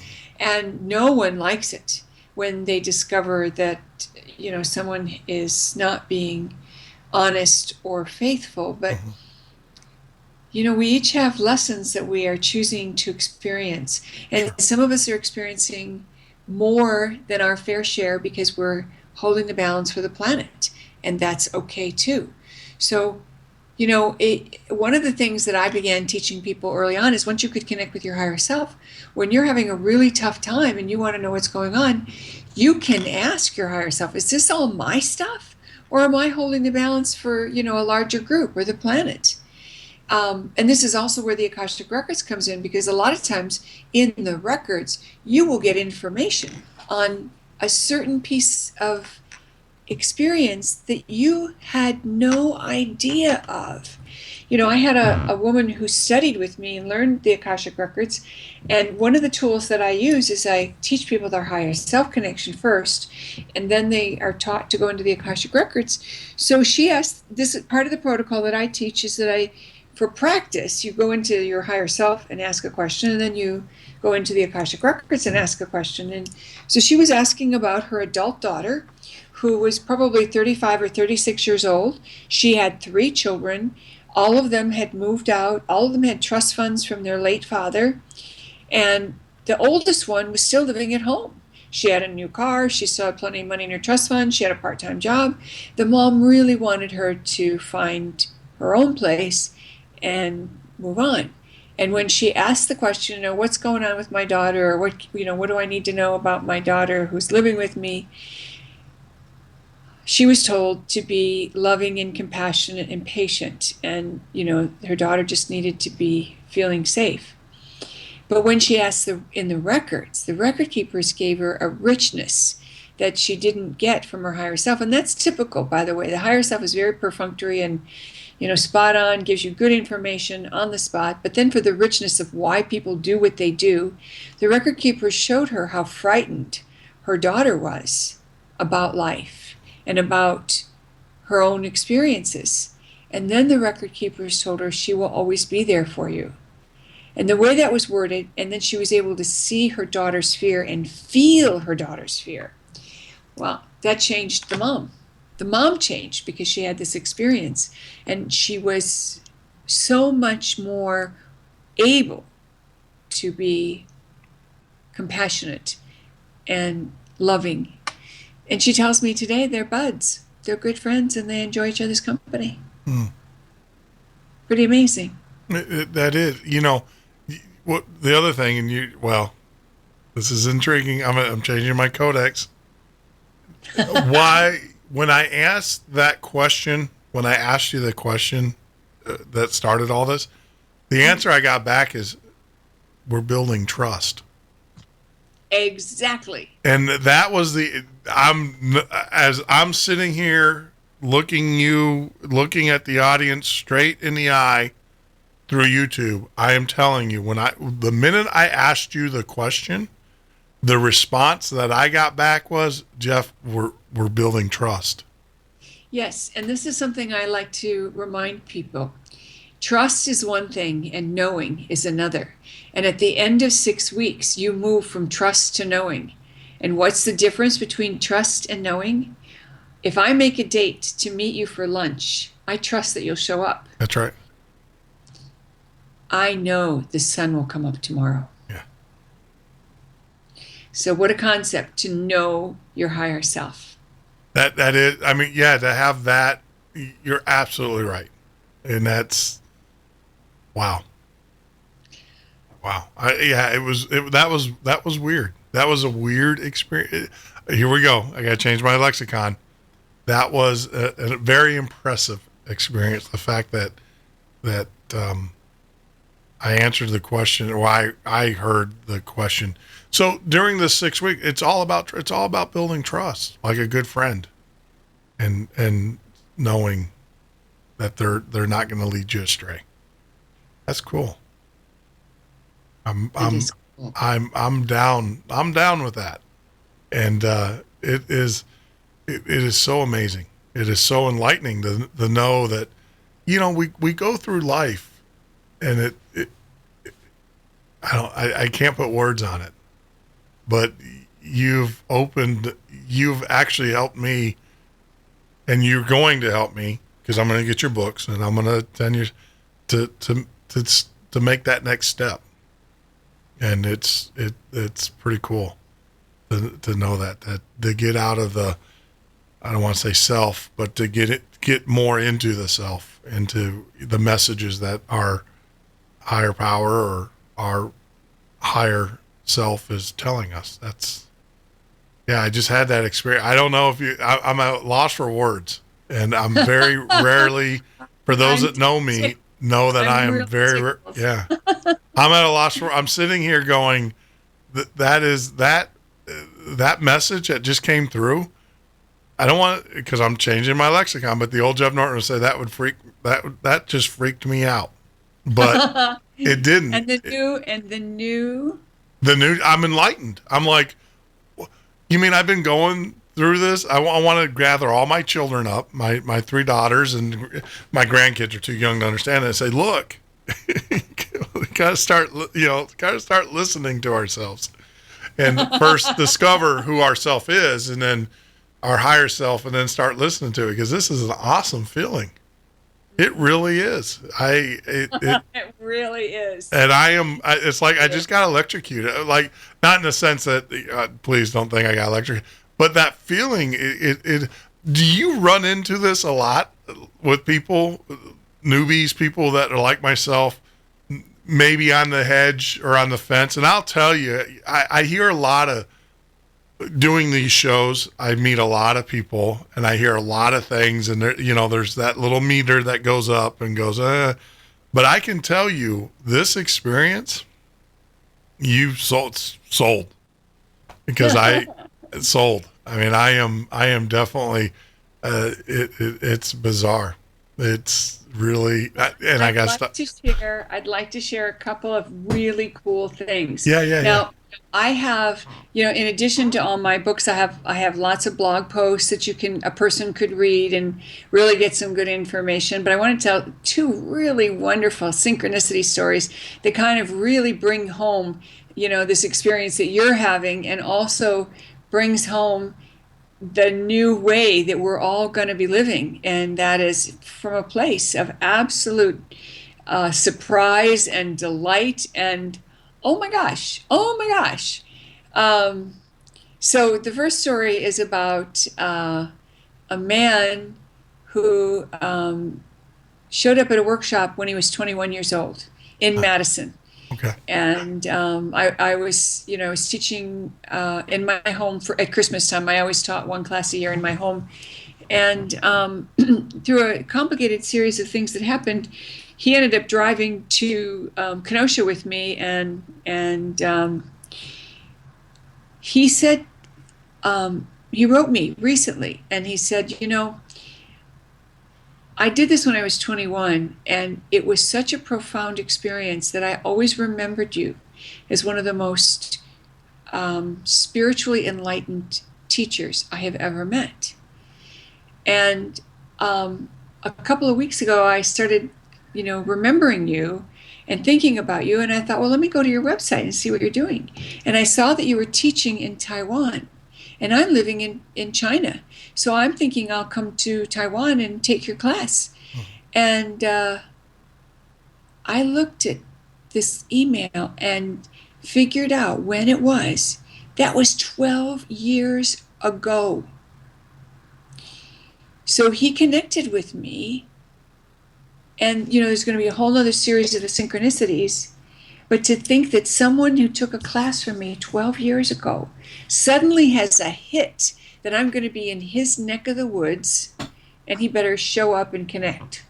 Pretty cool. That is, yeah. And then the other, synchronicity story is a very fun, cool story about my husband and I were going to come to LA. We live in San Diego a good portion of the time. And we were going to drive to Los Angeles to the art museum here in LA to attend a concert that a friend of mine was going to be involved in. And my husband said, you know what, there's a new museum, a new modern museum that we haven't seen yet. Why don't we go there? Why don't you check in? He was very clear. He said, check in with your higher self and find out if we should go there too. As long as we're making the drive to LA, maybe we should hit 2 museums. And I said, well, that's an idea. So I wasn't crazy about, making another stop while we're doing all this driving, but I'm willing to check in. And my higher self was very enthusiastic. Oh yeah, you need to do that. So we went there first, and I'm waiting in the line where you have to pay because there's a special exhibit that we want. There's a longer line with about 100 people. That's the free line. And then there's a third line with a lot of people who bought tickets 6 months ago before the museum opened. Yeah. A lady comes from this long line of pre-sale tickets, walks up to the line I'm in, and she says, does anybody here need a ticket for early entry? I have 2 tickets for early entry. Nobody says anything, so I speak up. I said, well, I'll take them. And she kind of dismisses me and says, oh, well, it's for 2, though. I want to give it to somebody for 2. And I said, I'm actually 2. My husband went off for coffee. I'm holding our space in line. So she says, well, you have to come back and stand with my family because it's on my piece of paper here. And I said, okay, no problem. So I go with her and we chat for a little bit. I got a very clear message. You need to connect with these people. So I chat with them for a few minutes. And after a little bit, I think, I better go see if my husband's come back. So I go back to where I was in the line. I talk to the lady behind me. No, she hasn't seen him.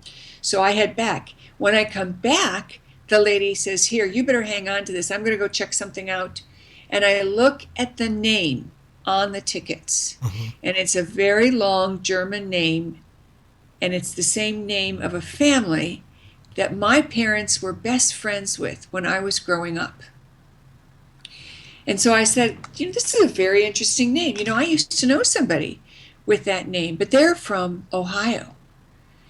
And the man said, well, we're from Ohio. And the older woman standing next to him, his mother, looked at me and said, are you Maureen? Wow. So she is still friends with my mother. Both of the husbands have passed away. They've stayed in touch. They've occasionally visited. We hung out in the museum, and we had a great visit and a good time. At the end of the time, I was waiting for my husband to come back, and the older woman, Pat, walked up to me and she said, Maureen, I've been trying to think about this. Do you know when the last time I would have seen you? And I said, yeah, I've been thinking about the exact same thing. And as near as I can come up with, it would have been 45 years ago at my first wedding. Wow. Wow. I mean, that's, yeah, that's. So we took a picture and sent it to my mother. So, it was really funny. You say that. I was thinking about my grandmother. My grandmother, who, like I said, the one that just passed, she could go anywhere, very well documented amongst family members. She could go anywhere in the world and bump into someone she knew. No, I mean, no joke. We were. So you come by it honestly too. There it is, right there. What's that? Skipped a generation. Skipped a generation. Well, it is. She would go, and she would stories of her in Japan, because I was born in Japan. My dad was stationed there, and stories of her going to Japan and running into people she knew in Japan. In Arizona, when my dad, it was always, my grandmother always ran into someone that she knew. And it was crazy. And, what's really funny is it drives, I never put anything on it, but Sandy, it drives her nuts because I'll walk up to a perfect stranger and start to have a conversation with them. And people don't understand. It's like, I hear that, go talk to this person. Exactly. And that's exactly what I'll go talk to them. And it's strange because it's, I got to change my lexicon, but the thing is what's bizarre about it, and I've always, because I'm one of these people, when I am like kind of by myself, I said, oh, I can't stand people. It's not that I can't stand people. I love people. I'm in the wrong business, right? If I don't like people.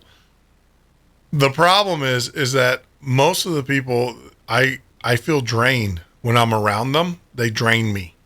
And it's just like, it's that energy thing. And every once in a while, like I said, I'll get a voice that says, go talk to this person. And I go talk to them, and it's wild because we have something in common. May it be an interest, may it be a family member.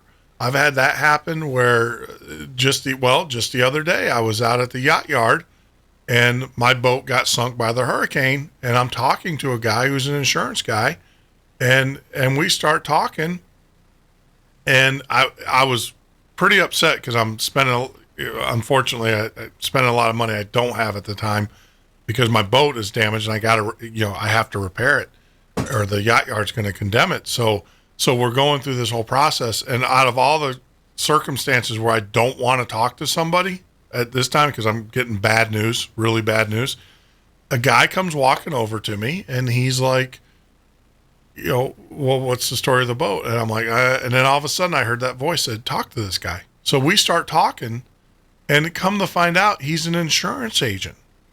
And he's like, well, wait a minute, your insurance company, no, they're telling you wrong. They got to pay for this.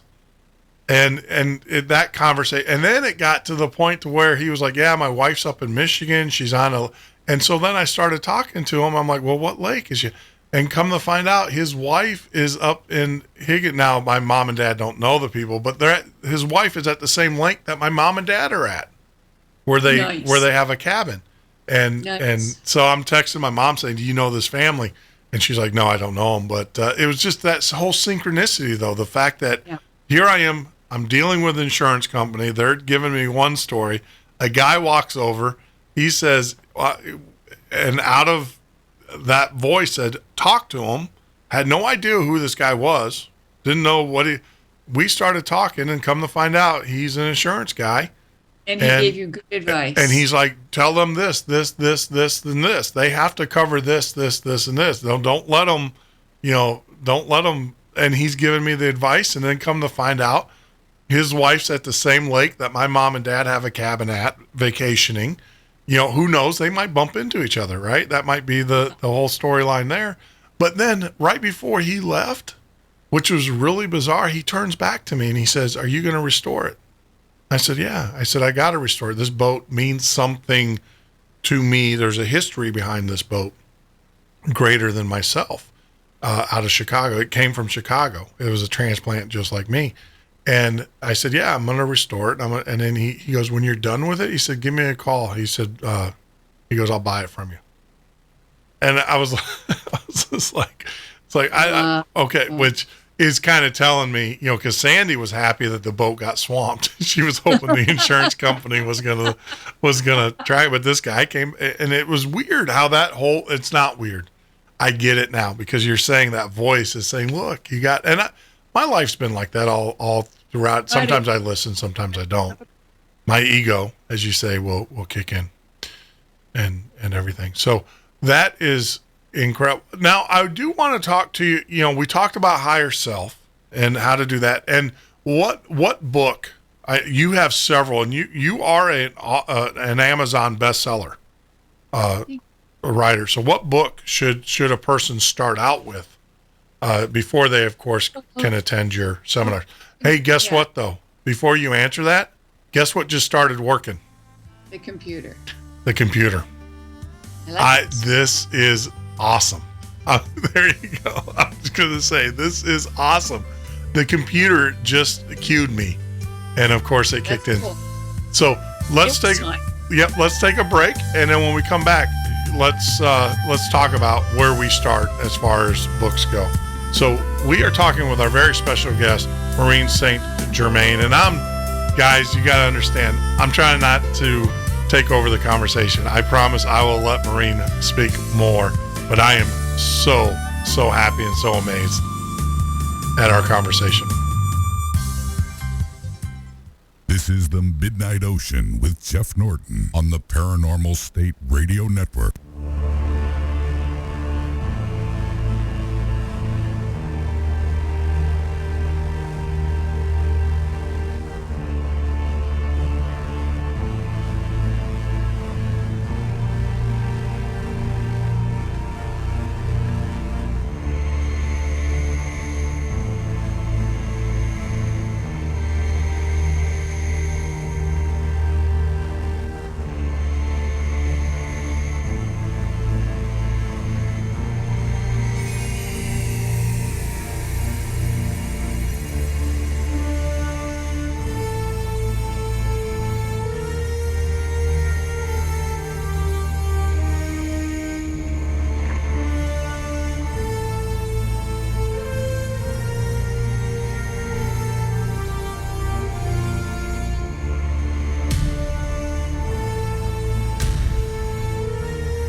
This is the Midnight Ocean with Jeff Norton on the Paranormal State Radio Network.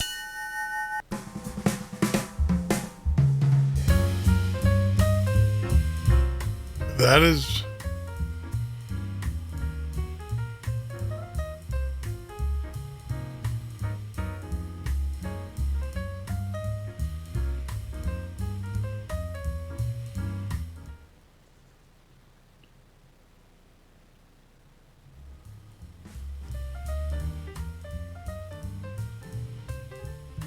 Wow, the gremlins are coming back.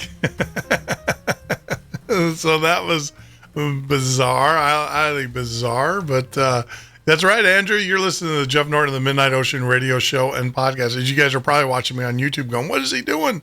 My soundboard now is deciding that it is going to act up. But that's okay, because I was told I can't get a new soundboard until this one blows up. So maybe it is blowing up and my wish will come true. But I'm not going to talk anymore, because I think tonight's conversation is one of those pinnacle ones. And I just want to get jumped right back into it. I forget about all the promos, forget about everything. This is just incredible, this conversation that we're having with Maureen St. Germain, joining us on the Skype line. So I'm blowing all radio protocol out, and I think actually my higher self is throwing these obstacles in there, say, forget about all that stuff. Let's just talk. Let's just have this conversation. So it's the strange. It's an awesome thing, because these are the messages, right, that we need to be looking for. And I'm definitely getting them tonight. As boards are blowing up. I hear you.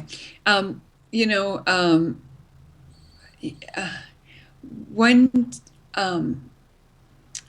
I have a lot of tools to help people, meditations, guided meditations, where you insert the trouble that you're in and help heal it that way. And lots of programs, to connect with your divine self and heal your beloved, or get your home to sell. I mean, I have just tons of things, and all the things, started out as, what did I need? So, you asked me the question, what should someone start out with? And I'm surprised that I'm being guided to tell you that a lot of your listeners might be happy with just a guided meditation. And there's a couple of different guided meditations to the archangels. And the first one is meditation to the archangels, and it's takes you through the biblical references of the archangels, which is kind of nice, and also teaches you, the 7 archangels and what they're best known for, and so you know who to call. It's like you don't go to a podiatrist when your back hurts. So, and then there's another angel meditation that it's called the 7 Archangels and the Wheel. And all I can say is it's a really fun, eye-opening, entertaining experience with the 7 archangels. Okay. And there's lots of other kinds of meditations. There's, like a 15 or 16 of them. And then the books, I have a book called Be a Genie, and that's how to manifest. But it's way more than that, because it takes you through the sacred geometry. It takes you through some quantum physics and explains a lot of things that a lot of places kind of expect you to understand. And I take people through step by step. And that book was written and then rewritten about 26 times. It was accepted for publication, and then the publishing house changed their mind, and they had lost some funding, and so they had to pull the plug on somebody, and I was a 3-book deal. So that went to the back burner, and another book got published first, and that's called Beyond the Flower of Life. And that book is a follow-up book to the work of the MerKaBa, or the Flower of Life meditation. Gotcha. Very powerful set of tools in that book for anybody who wants to do any kind of meditation, not just the MerKaBa. And that book has a great deal of detail about the higher self protocol that we've talked about. Okay. In 2 chapters. And then that book's got a ton of information on, soul growth stuff and how to heal some of the things that might be going on for you. And then my current book is called Realities of Creation, and I have several co-authors on that book, but my chapter is exclusively on the higher self connection. And that's a nice place to go and get a book, because that's a new book that's out now. All my books are on Kindle. There's also a great book on clearing entities and energies, which we haven't even touched on. Yeah. Yeah, so there's a lot of stuff out there. Well, you don't think of yourself as prolific until you start listing everything you've done. And go, wait a minute, I guess there is a lot out there. Oh no, I can tell you, you've got a lot. I mean, it's kind of like when I was reading and doing research and everything, I was like, where do I even begin? I don't. Yeah. Because your field is I mean, and I can understand that it comes from almost like a shaman. I would say, here we go, mystic. I'd almost say a shamanistic kind of background of the fact that you cover so much in your practice, in a sense, like you said, how to clear entities, how to the archangels and talking about those, and we talk about sacred geometry. Now, I do want to ask you, because I'm fascinated. When you talk about sacred geometry, are you talking about like Fibonacci's numbers and things like that? Sacred geometry, what does that comprise of? Yeah, I sure am talking about Fibonacci numbers and things like that. Okay. Practically everybody's heard of pi, which is the sacred number of the relationship between a circle's radius and its circumference, or the radius and the area of a circle. And there's formulas where you use, like 2 pi r or pi r squared, depending upon which formula you're using. So it's an irrational number, and it is the relationship between the radius and the circumference. And the early geometers really relied on the understanding of this concept, because it really caught them by surprise when they finally figured out this relationship, because it's irrational, meaning that it never divides evenly, and there's always a remainder. And what happens when you start working with this, you find that there's a couple of areas that you will see these relationships repeated over and over. And it turns out that there's a very powerful relationship that's repeated all throughout nature, all throughout both organic and inorganic matter. And that's the relationship created by phi, P-H-I. And it's similar to pi in that it's an irrational number, but it's the relationship that you find in the Great Pyramid. It's the relationship you find between the turn of leaves on a plant. It's the relationship you find in the Great Parthenon. It's the relationship you find between Mars and Venus and the Sun. It's the relationship you find of the bones of the body, the DNA. And it's also the relationship that we used to build that very sacred sacred geometry meditation known as the MerKaBa. So this was my love, and I was one of those interesting birds who in geometry class, I could have slept through the class and still pulled straight A's. I loved that work, and I'm totally convinced that I probably had another lifetime where I was, in the Pythagorean school, because I just get this stuff so easily, and I see so many connections. So now I'm going to be playful with you. You seem to like these mysteries, but I will tell you that it's a known fact, the Fibonacci sequence, which is this lovely sequence that you add two adjacent numbers, and you get the next number, and it continues on. So you start with one. Hey, Maureen, this is Jeff. I just want to let you. Is your computer overheating? Because I heard the fans kick on your laptop, and then and like your voice, you're breaking up really bad. Oh dear. Yeah. Oh dear. Do you? Well, let's see. What can I do? Let me see if I can kick out a CD. Maybe that's causing it to overheat. Okay, let's try it now. Yeah. Let's do this. If you want, if you want to reboot, that usually solves it. If you want to disconnect, I can. I don't want to say stall, but let's do this. Let's disconnect, and then if you want to reboot, you can do that or reconnect. Yeah, because it's like I want people to hear this, because this is very important, and it's kind of bizarre that it's happening at this place. But you're breaking up really, really bad. So let's do this. Let's disconnect to Skype. Why don't you go ahead and reboot, and then once you reboot your computer or whatever, that cleared out. Then just call me right back, and then I will do the tap dance, because I do not want people to miss this. Okay. All right. So there we go. Maureen, we're having a little bit of technical issues and stuff, but yeah, this is very important. I think that you guys hear this. I know where she's going, and let me tell you why.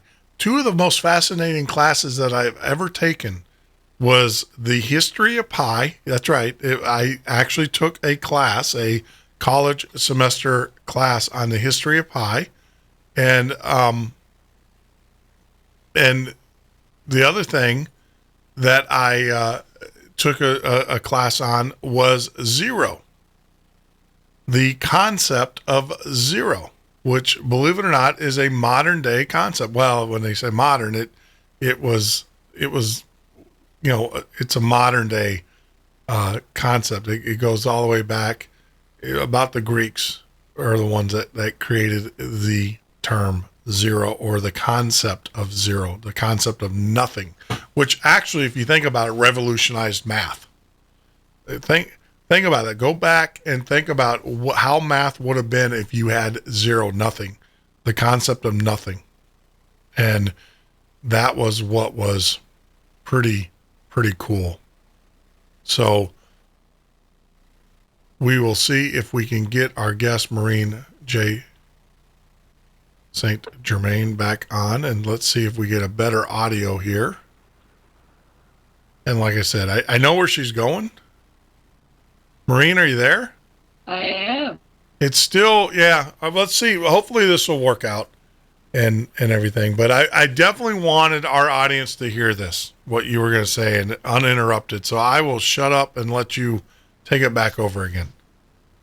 Okay, so I don't want to lose people, because sometimes when we start talking about math, people kind of zone out. But so let's ask for your own angels and guides to help really get this, because it's really cool stuff once you learn it.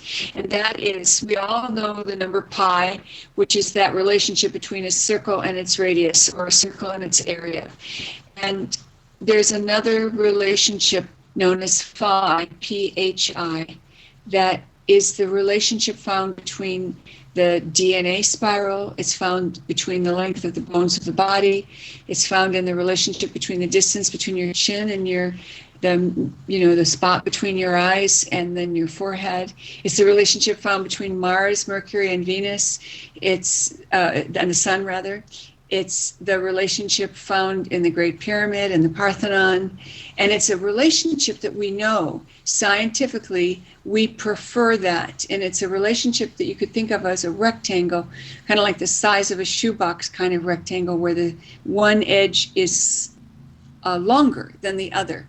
And this relationship is repeated over and over throughout nature.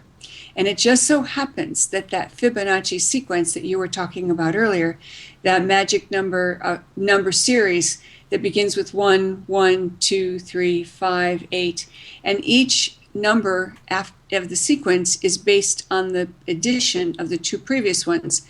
So after 8, it's 13. After 13, it's 21, then 34, 55, like that. And it's simply adding the two adjacent pairs to get the next number, and so on.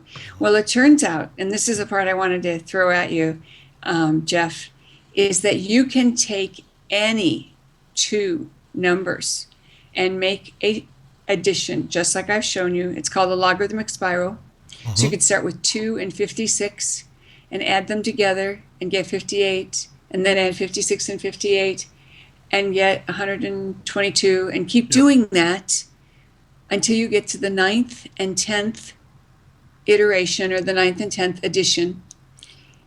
And the division between those two will also produce phi. And phi is known as the golden mean, or the golden ratio, or the golden section. And how is it possible to get it with two random numbers? Well, I named it the Phoenix sequence, and I teach you, a person, how to use that to manifest. And once you get the hang of that, it's pretty spectacular. Gotcha. And that's all in the book, Be a Genie. So if you're interested in that kind of thing, and by the way, Be a Genie is very useful, even if you don't want to do the math, because I divide it into two sections. One's all the tools and how it works. And the other one is, look, you want to dive deep and figure out, how this works? Here's your reasoning. And the number one reason why this material came through me is because I am a very logical person, and I wanted to be able to prove that manifestation was real. And so I asked for the proof that could be shared with those of us who are very logical and want proof. And the benefit of having the proof is that we then suspend disbelief. And when you can suspend disbelief, you can manifest. I get it. I definitely understand. And so, I don't know if you heard during when we were reconnecting, I actually took 2 courses, and they were the best courses you ever. It's the history of pi and 0. And these were mathematic courses that were actually taught. And it was amazing what a whole, not a semester, but a quarter talking about pi and its mathematic, importance.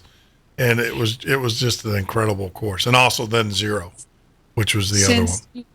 Since you like this stuff, I'll point you to a blog post I wrote about Mary Magdalene and her feast day and pi and phi.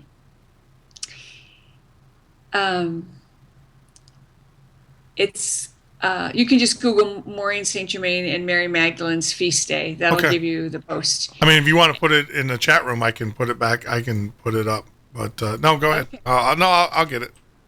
Yeah, you get it, because we don't want me messing with my computer. Yeah, that's true. It's not hardwired in this moment, so we want to have the connection stay good. So the cool thing that I figured out, and this is not anywhere, no one has ever printed this anywhere that I know of. I feel like I'm the one who caught this little gem. The Phoenix sequence is also my invention, my creation. Although there is one other author that claims to have discovered it, but he was one of my students, and he also named it the same thing, the Phoenix sequence, which is hilarious, because if he was going to create something new, why did he use the same name I gave it? Anyway, this particular blog post explains who Mary Magdalene is, because her feast day is July 22nd. And in Europe, they write the date first and the month second. So then 22/7 is the same as the mathematical representation of pi, 22/7. And in that course you took, you probably learned that. That's what the ancient geometers used to represent pi. That, that magical number that relates to the radius of a circle. And so her feast day, and then her number, her name adds up in gematria to 153, and it is 265 over 153 that produces the relationship found in the vesica piscis, that almond shape, also known as the mandalora in art, or the vulva or gateway. And so you get the intersection of those two with her name and her feast day. So where do you find her? In the center of it. It's so cool when you start to look at it like this. Yeah, I found your course on Mary Magdalene, but I did not find the actual. Well, there's a reprint. Someone, I guess, reprinted your thing, but we'll get that. I mean, we'll get it posted up there, because I think it's important for our listeners. If somebody reprinted it, they're plagiarizing, because they didn't ask.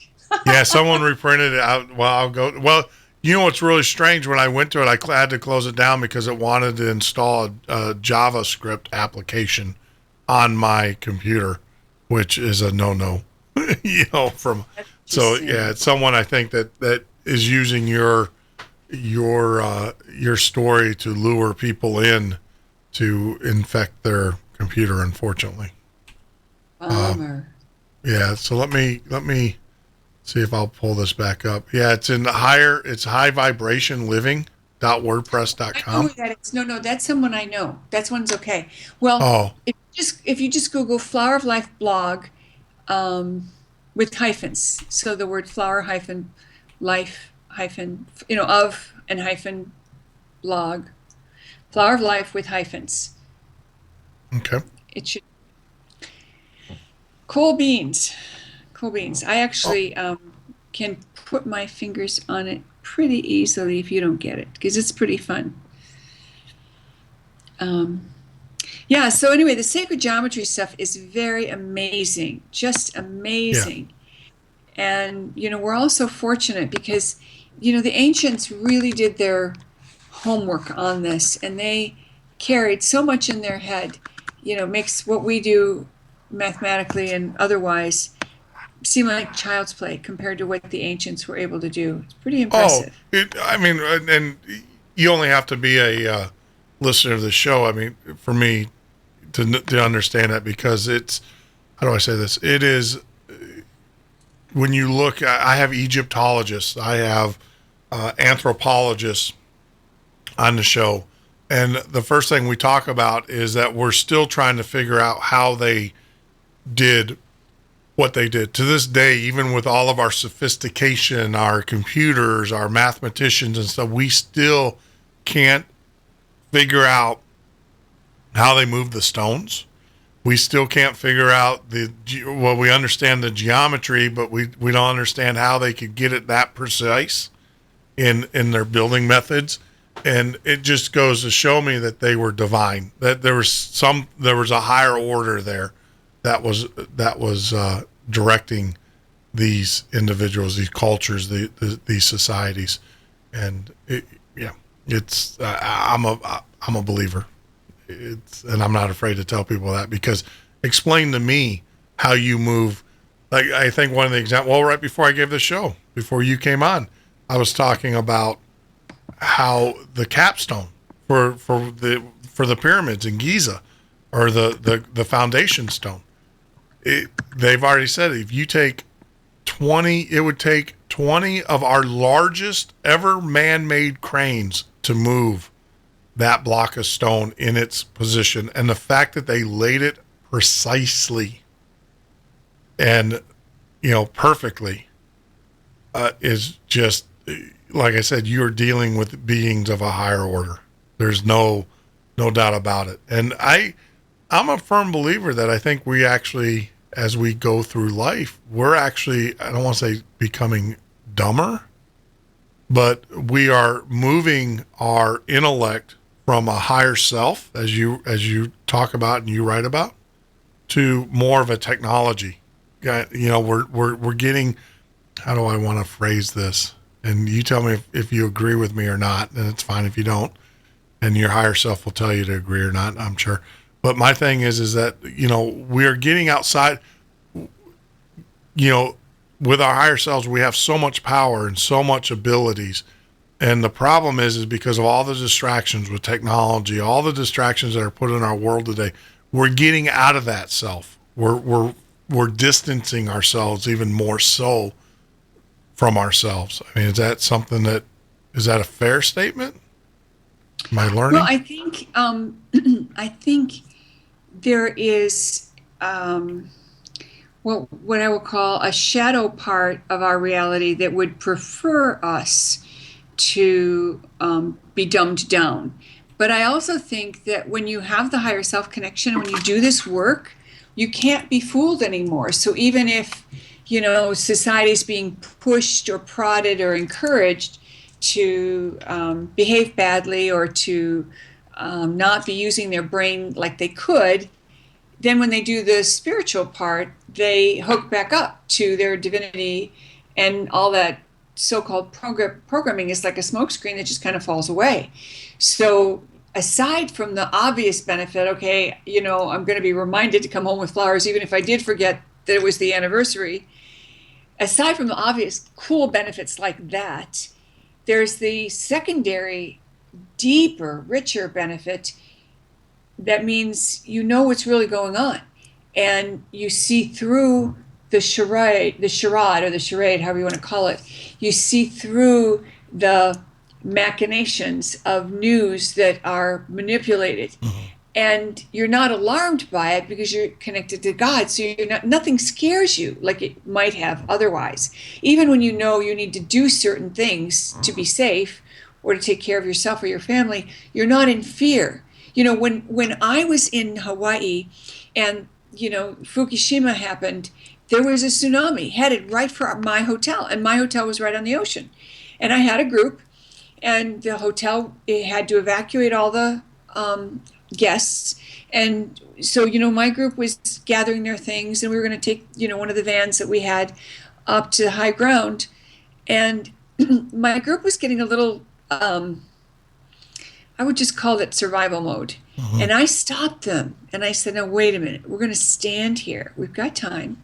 We're going to stand here and put our feet on the grass, barefoot, connect with Mother Earth, send unconditional love from your heart to the earth through your feet, and send it down, down, down. And we kept going down, and then all of a sudden I could feel the tsunami itself. And I said, I can feel the tsunami. Can anyone else feel it? And everybody said yes. They were like, oh, wow, just like you were earlier about the higher self connection. Oh, wow, we can feel it. Oh, wow, oh, wow. And I said, okay, now send Mother Earth love. And, let her know it's okay, and can calm, and we can reduce that wave. So we were supposed to be hit with 12-foot waves. Uh-huh. And we only had 9-foot waves. And the restaurant next door to us was destroyed. But our hotel lobby had water in it, but no damage. And I had rented a suite on the second floor, and I had my altar outside. And in the rush to pick up water and pillows and blankets, we forgot about the altar that was outside with all the crystals and everything. And I remember being in the safe space up on the hill, up high in the mountains. And I'm thinking, oh, man, I completely forgot about my crystals. And then I just sent a column of light and asked that the column of light stay in place and that everything would be fine. And it was as if nothing happened. When we went back, my altar was completely secure. The hotels, they were still sweeping out the hotel, but everything was in pretty good shape, even though the restaurant next door had been destroyed. Mm. Wow. See, and I know we have listeners that are going, yeah, okay, but it's okay. You believe what you want to believe, right? We believe what is. I'm a believer, so it's just I get it. I get it. And you are right of the fact that you remove when you have a higher purpose or when you're tapped into a higher purpose. Yeah. I mean, you feel no fear. It's kind of like, and this might be a bad acknowledgement. It's like a soldier running towards the sound of gunfire. Because they've been trained and they understand and they get it. That doesn't mean that they have hesitation, but their training and everything, that's what leads them to believe that they're going to be safe. Because why else would a person run the gunfire, right? Unless they actually believed in their safety. And the ones that don't believe in their safety, unfortunately, are the ones that probably aren't protected. I guess is the word that I want to use there. But I get it absolutely. I still couldn't find that the Mary Magdalene, but we will definitely get that article posted. Now, I do want to talk about, we did the Akashic Records. I want to, because you were talking earlier about the self, the higher self. So now, is there like a database or a knowledge that the higher self is tapped into? Obviously, he's sitting up there, or she, or whatever, sitting up there with God, but is there now this whole Akashic Records guide? So is there like a hall of records of information that's just waiting to be tapped? Yep. Well said. Okay. Yes, the Akashic Records are a place.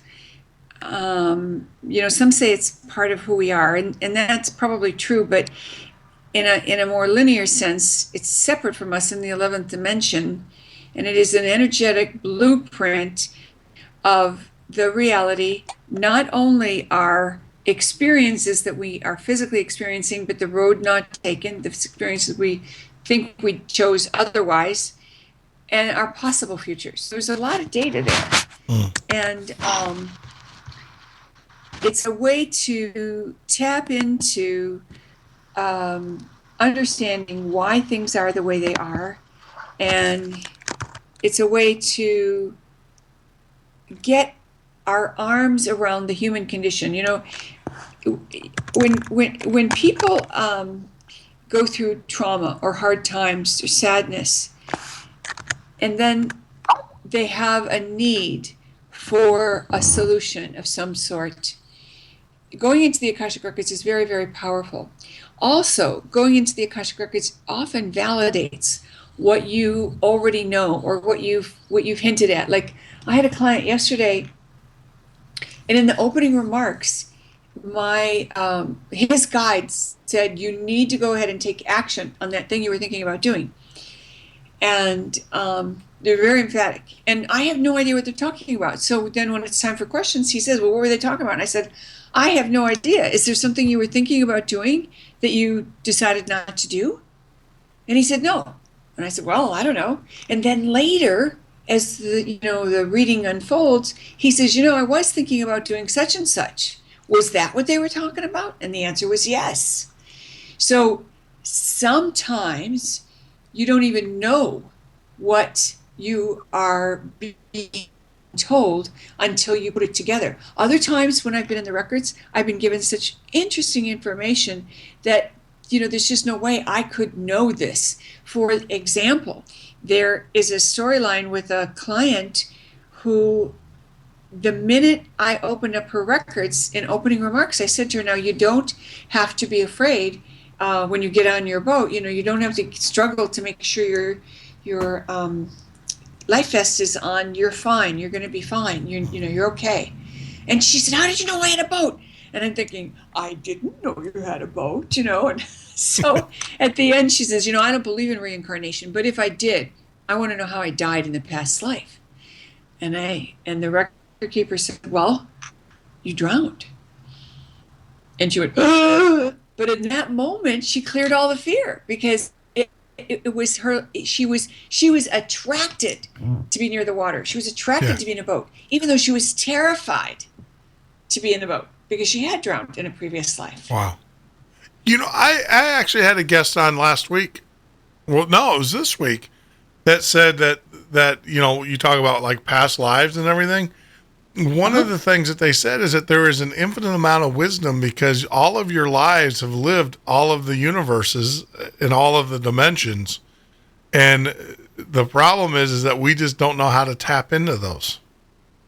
And so there's an infinite amount of knowledge there that if we just learned how to tap into that knowledge, into those past lives, into those, in multiple universes. And it's funny, because that's kind of what I'm thinking here, is that like the records, the whole, it's kind of like the fact that if you think about it, if you had infinite lives and across infinite dimensions, different planes, you would have unlimited knowledge to everything.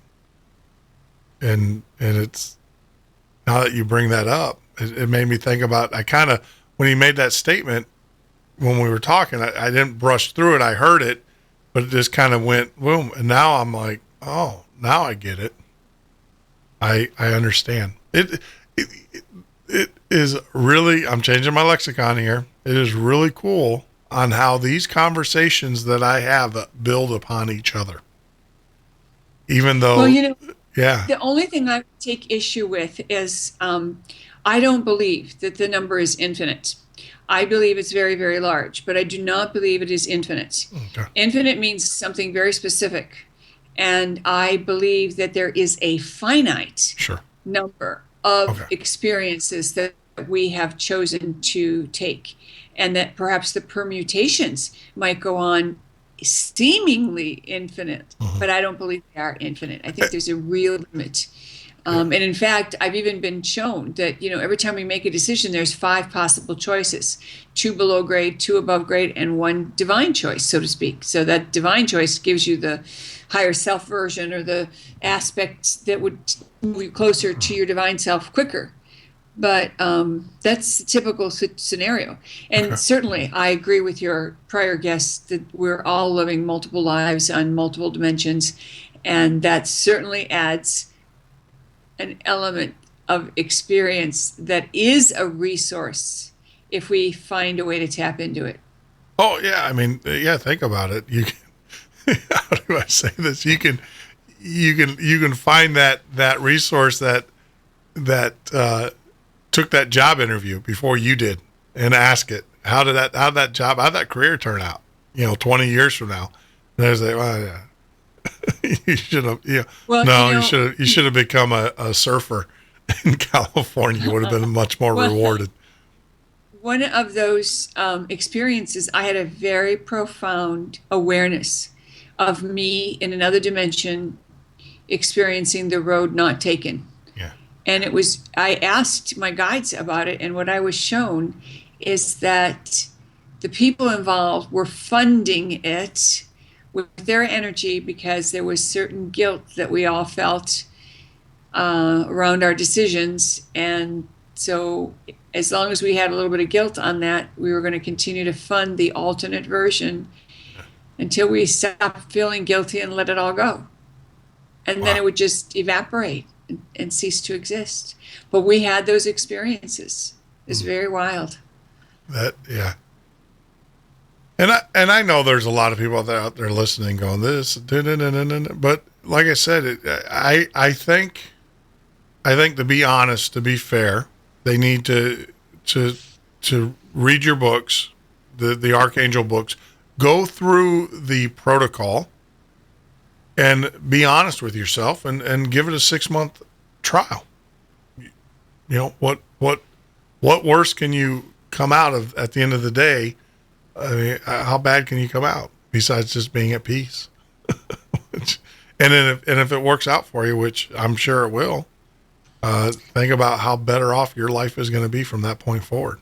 Exactly. You don't even have to believe me. You don't even have to believe it's real. Just give it a shot. Just give it a shot. What's 6 months? I mean, you watch football for 6 months. I mean, you do. I mean, and it's not like you're asking them to devote their whole life to it. I mean, you're saying that you start out. So today I start out in the protocol, and the first thing I do is, envision, get my words, and go through that meditate. And then throughout the day, you ask just you ask questions that are non-relevant, but questions, and you just follow that path.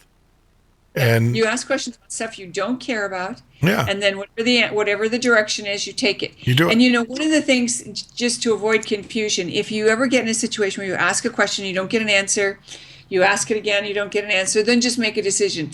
Yeah. Don't beat yourself up, and then don't do this second guessing. Like, I asked my higher self, should I wear this jacket? And I put it on. I didn't like how I looked. Too late. You got to wear it. Yeah, you wear it. And the key to that, whole thing is, don't ask yourself a question that you don't want the answer to. Yeah, it's like pulling cards until you get the one you want. We can't do that. Yeah. So no, give it a shot for 6 months, see how it works.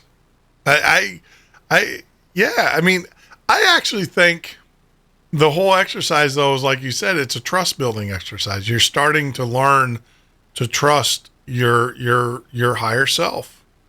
And you're telling your ego to sit on the bench for a little while, which, I get it, and everything. And I am very and I know you're probably saying, slow down, grasshopper, but I'm definitely interested in the records, because that always, I envision just this hall of learnedness, and it's just, how do I say? I'm going to share with you a dream that I had a dream expert on here.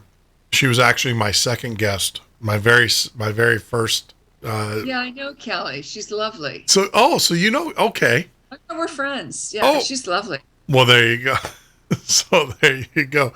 But I told her of a story that when I always had a dream that I was sitting on it was like Mount Olympus. And I don't know, that's just the term that I'm going to give it, because that people can visualize this with the old Parthenon or whatever around. It was like in a circle. And there was 3 individuals there.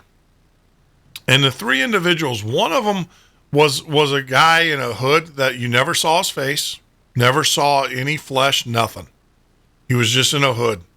And then, unfortunately, you had I would call it a businessman, a person who was a businessman, and then another person who was I would say a prostitute. And they were kind of redeemed. I want to say redeemed. And it seems like this gentleman, the third person that oversaw them, was an individual who was there to make sure, kind of like their warden, to make sure that their advice that they gave me as a young man was the right advice. And many times I wouldn't listen to them. Now, is that an apparition of my higher self?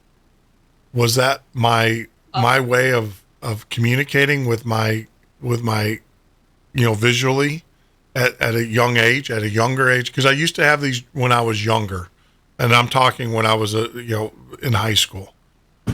I would say that those are all versions of you. Mm-hmm.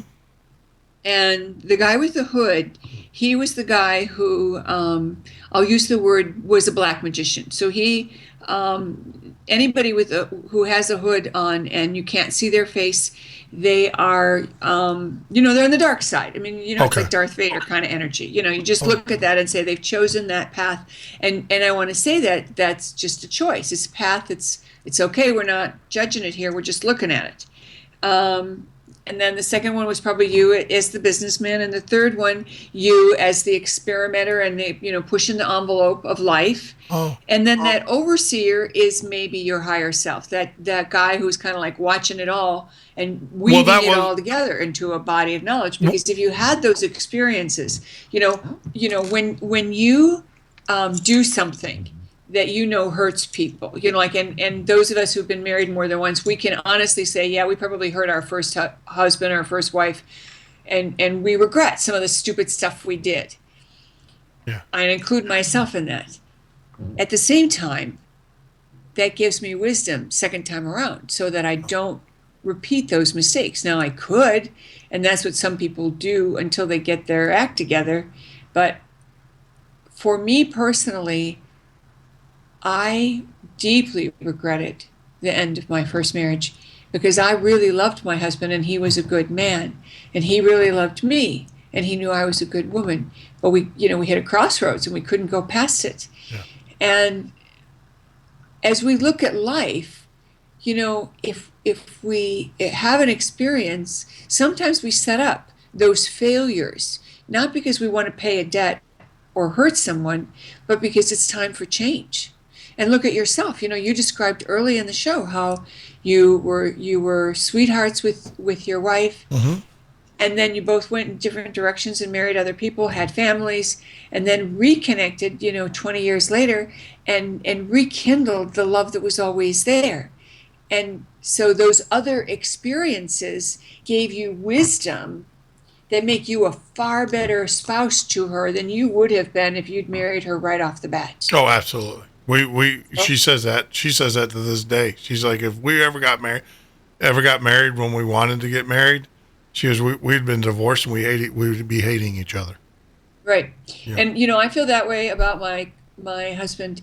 I don't think if I had met him when I was younger, I don't think it would have worked. And he knows it wouldn't work for him. He even says he was very selfish and self-absorbed, Yeah. So we change and we evolve. And so those experiences sometimes are catalysts. They're not necessarily karmic. Catalysts, not karmic. What a concept. Yeah. No, that I get you. I get it. Not everything is karma related, right? Well, it's all karma related, but some of it leads to it. Yep. Wow. Oh my goodness. I was able to send you the link? I got it. And and I actually posted up there in the chat room for all those in YouTube, and we will definitely follow up on the page, on your guest page and everything. So, wow. It's just, I can't, there are moments in which a person grows. And I hope our listeners who listen to the show, maybe this might be a growth moment for them. I know for me it is. I definitely grew from this conversation.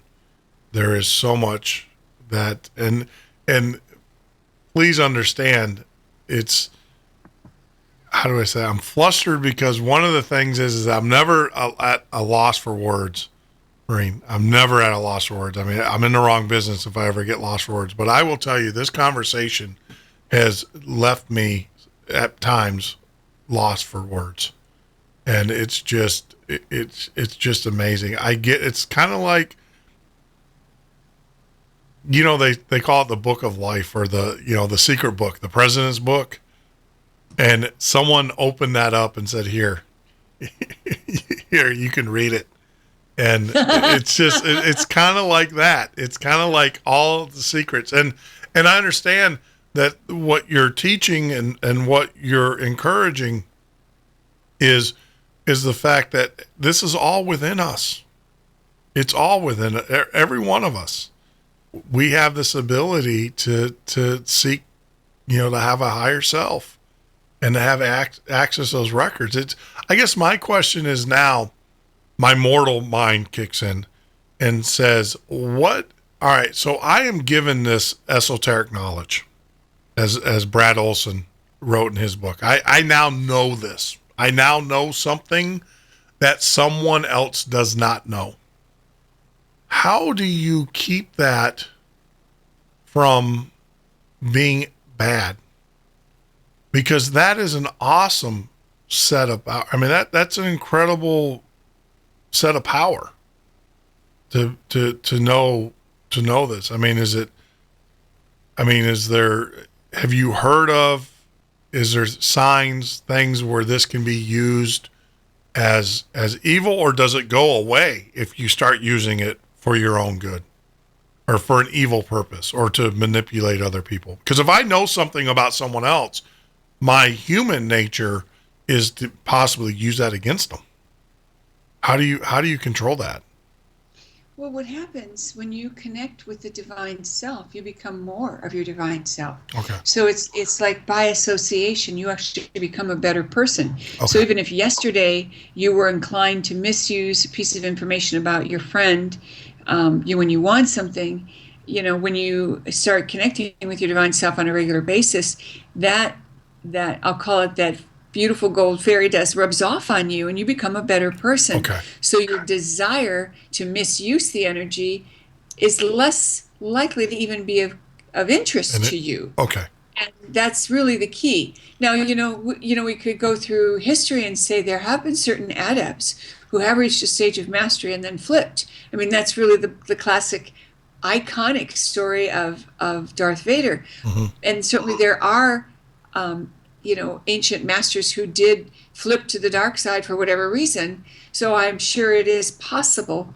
But at the same time, it's not likely today. And the primary reason is because we collectively, humanity is on its return home to God.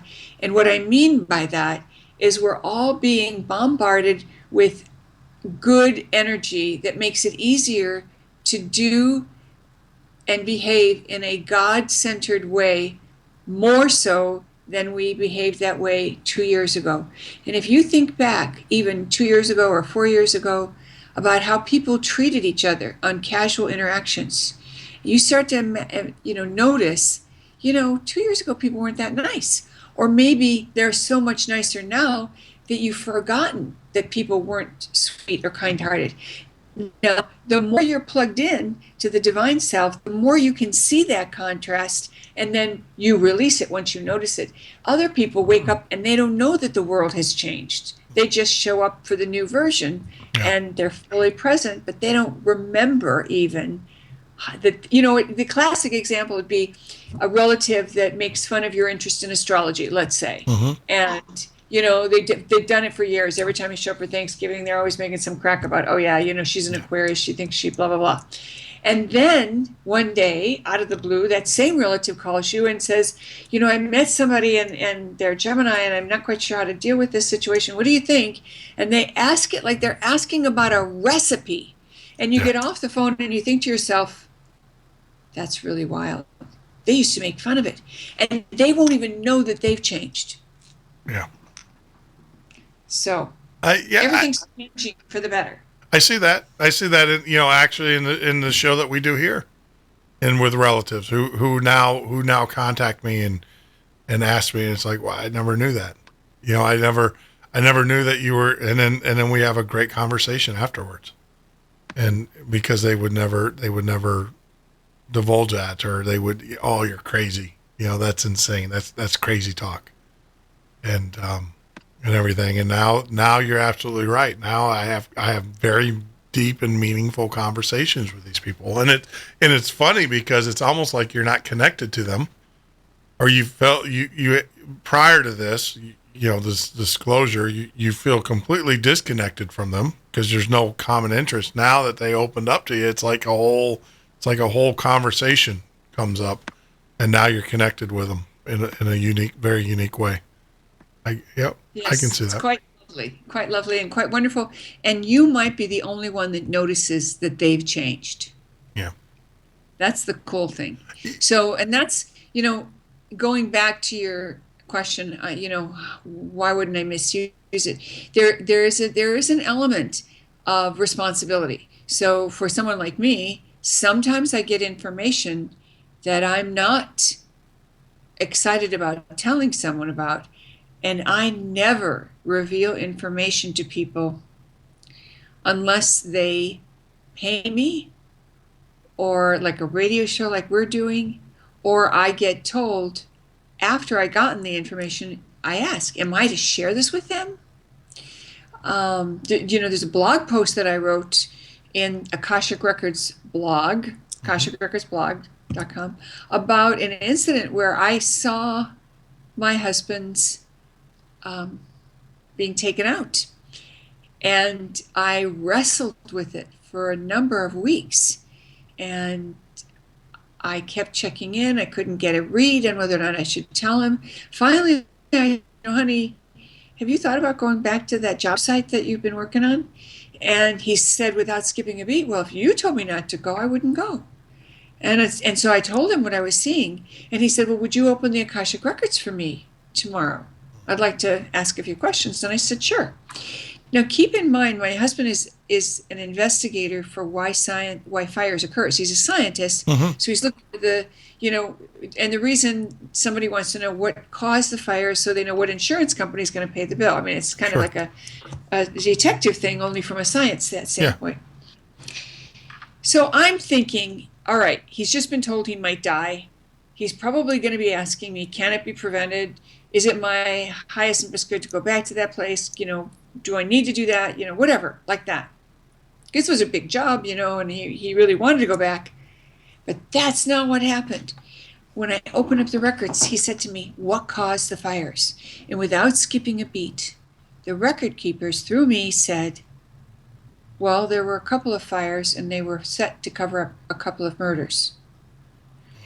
And I was so shocked that I pulled myself out of that state and looked at him and said, that's really weird. No one died in there. And he said, well, actually, 3 people died. I knew nothing about this case. Yeah, they just didn't release it because they're, criminal. Yeah. Wow. And so I wrote about it in the blog. You can want to read the details, check it out. And there's lots of other good posts from the other guides that work with me. I've trained a lot of people, hundreds of people, but only a few choose to continue on with me. I have pretty high standards, and it's not easy to, make standard. Well, I get it, and you have to. I mean, you absolutely you have to, because, like I said, is that I can see, and that would always be my concern, is that taking this gift, taking this and manipulating it and going and using it as your self-interest or whatever. I definitely, that would always be a concern. But I also believe you're right. It's a divine thing, and as you enter into that, you kind of cleanse yourself. I keep on saying the word. I get it, and I definitely got it tonight. So as we wind down the conversation, is there anything that we left out? I always ask that question because I want to make sure that we covered as much as we possibly can. And I know that we'll never cover enough. But for tonight, is there anything that you can think of that we didn't cover that we need to talk about? I'd love to give our audience a parting tool. Okay. This will change your life in a really wonderful way, and it's easy to do. You just do it once a day. Dear God, show me how much I'm loved. That changes how you feel about yourself, and it changes how people treat you. And I'm asking for a day of heaven on earth for me and everyone I come in contact with. That's a beautiful prayer. Thank you. That is, yes. Wow. And you don't even have to believe in it. Try it for a week, 10 days, and then stop. And you will be astounded, because your life will go from smooth to difficult, and then you'll get it. And I explain where this came from in the Be a Genie book. So you'll find out where it came from and how I got that information. Okay. It's very cool. Where can we, when are you doing another one of your seminars? I do online seminars. I've got a couple coming up in January. I teach in New York City at the Edgar Cayce Association. There's a center there. I'm talking about teaching in San Diego, but I haven't set anything up there lately. So you have to kind of watch my website. Best thing is to sign up online. And by the way, I have a freebie for your audience. Okay. I always have a free download. This is a guided meditation called Divine Government Meditation, and it's all about leaders at every level and praying for their success and that they connect with their wisdom channel. And so instead of us slinging mud with our derogatory comments about political leaders, this kind of sets the stage the other way and makes it a little bit better for them to be their best self. And it's only 7 minutes. It's a really cool prayer. And it's even for your boss, if you have an employer. Yeah. You need help with that. So it's kind of a sweet deal. I'm trying to think. I've got some trips planned. I'm going to be taking a group to Scotland in October of 2017. I'll be teaching overseas, a couple of countries. So now, just watch the website. Just watch the website. The other thing, you have CDs. You have instructional CDs, of course, and things of that nature. Correct? I do. A lot of them are available as downloads. So you can, get them right away. You can also buy the physical CDs if you like that. We have lots of different kinds of product. And I also have a line of essential oil blends that were made especially to help clear human emotional wounds. So that's a whole product line that is absolutely remarkable to help people heal anger or rage or anything like that. Now, I don't know how much time we have left, but if there's time, I'll tell you a quick story about one of the essential oils. We have as much time as you want to talk. Absolutely. Okay, so let's make that our last line, winding down. A woman was told in a reading to get one of the oils, one of the blends, and personally, as a human being, I don't particularly care for the idea of you come for a session with me and now I'm selling you product. I'm very uncomfortable with that. So it's not very often that the record keepers will, say to a client, you need to have this, and I have to, get out of the way. So it's not a experience. So this woman, a lawyer in Manhattan, was told to get a particular blend, and the blend was to clear loss and to clear her drama around losses. And she is getting ready to leave, and she said, I don't even believe in the power of essential oil. And I said, well, it makes no difference to me. I really don't care if you buy it or not. I'm not pushing it, Yeah. And she said, well, maybe I'll get it. And I said, well, whatever you want. I do have a bottle here you could buy if you want. So she bought the bottle. She gets on the bus, city bus, and she decides to open it while she's on the bus. She puts it on, and the guy sitting in front of her turns around, and he said, thank you. I don't know what you just did, but I know you really helped me. Wow. So the oils are very powerful, very, very powerful. Wow. And these are all, I'm actually on your website there for the oils. How many oils are there? How many different oils? 24. 24 different oils. And obviously you have them made. Yes. Okay. The story behind that is one of my staff members who was on her second career, really worked in law, and now had gotten her master's degree in health with a specialty in aromatherapy. She had really evolved her spiritual work to a very high level, and working with me, I'd given her a lot of support to that end. And she started getting messages from Mary Magdalene, and I felt that the oils were coming directly from Mary Magdalene herself.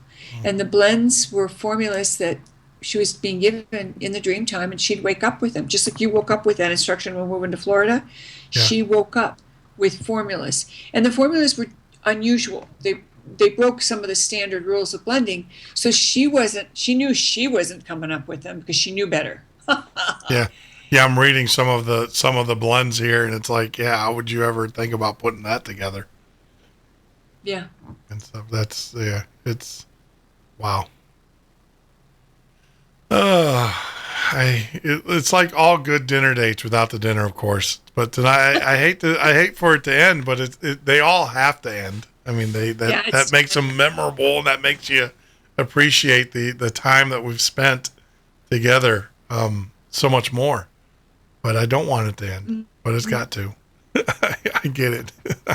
So I wish you a day or an evening of heaven on earth for you and everyone you come in contact with. And I want to thank you 1,000-fold for really giving me the opportunity to showcase my work, to share what I have learned, and to be part of your family. Wow. It means the pleasure is all mine. I can't tell you, you've woken up something that I am definitely gonna pursue.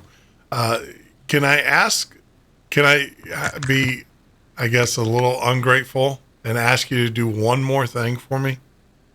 Sure. Maureen, can you put together the list of books that you have? I know we talked about the archangels and everything, but some people sometimes they forget, so that we can get kind of like a starter pack for our listeners. Because I know when you talked about the archangels, I know a lot of my listeners, their ears perked up, and they heard that. So there, like I said, that was your higher. Like you said, he told you to talk about that, and I know for a fact that woke some people up. So I want to make sure that we follow up with them. Is it possible that you can put together like a 1, 2, 3, 4 kind of step for our listeners? And you know what I'll do is me? I'll put together a starter kit. Sure. And I'll throw some things in that be free that they wouldn't get unless they paid for them. If they buy the package, they get a bunch of stuff extra.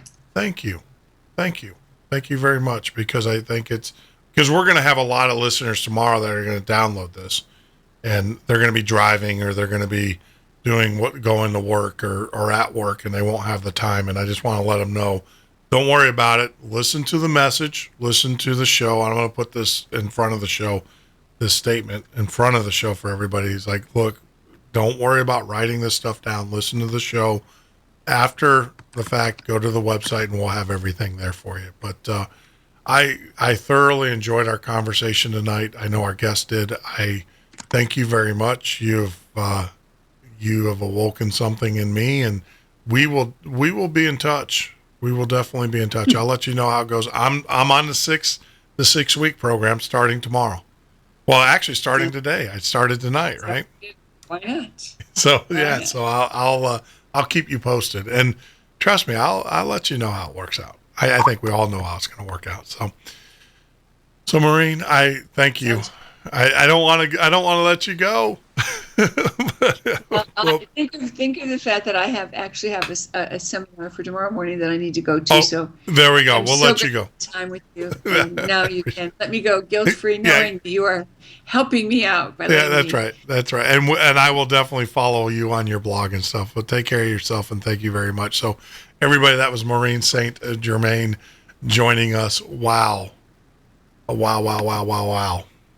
I don't know if you guys got out of it what I did. I frankly, I hope you did. I wish for you that you did, and everything. And I've always said, those that are intended to hear the message, hear the message. Those that aren't, they move on. And that's okay. It's okay. I just hope that you come back and you remember the show. And when you're ready to hear the message, I hope you listen to it and everything. So we will make sure that we have Maureen's website listed, her blogs, her posts, so that you can go out there and listen to those. This is one of the shows that we will definitely make sure that we talk about. Look forward to my thoughts tomorrow. I have a couple articles that I am putting out there for our listeners. I know I have been bad about getting those out there, but I've been busy. Yeah, life is, there's only one of me and there's a couple thousand of you, and we're growing every day and everything. So look forward to that as well. Some house cleaning or housekeeping things before we call it a night, and everything is, please make sure that you tell your friends and family about us. Revel in our success, because you are a big part of that. But what a show. Hate to see everybody go, but it is time. For those that know, you guys know our theme song and everything, and I hope you enjoyed it as much as I did. And like I said, just remember, make sure you're loved. Be loved.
on the Paranormal State Radio Network. This is the heart and soul of rock and roll with Wolfman Jack. Wolfman Jack. Wolfman Jack. Wolfman Jack.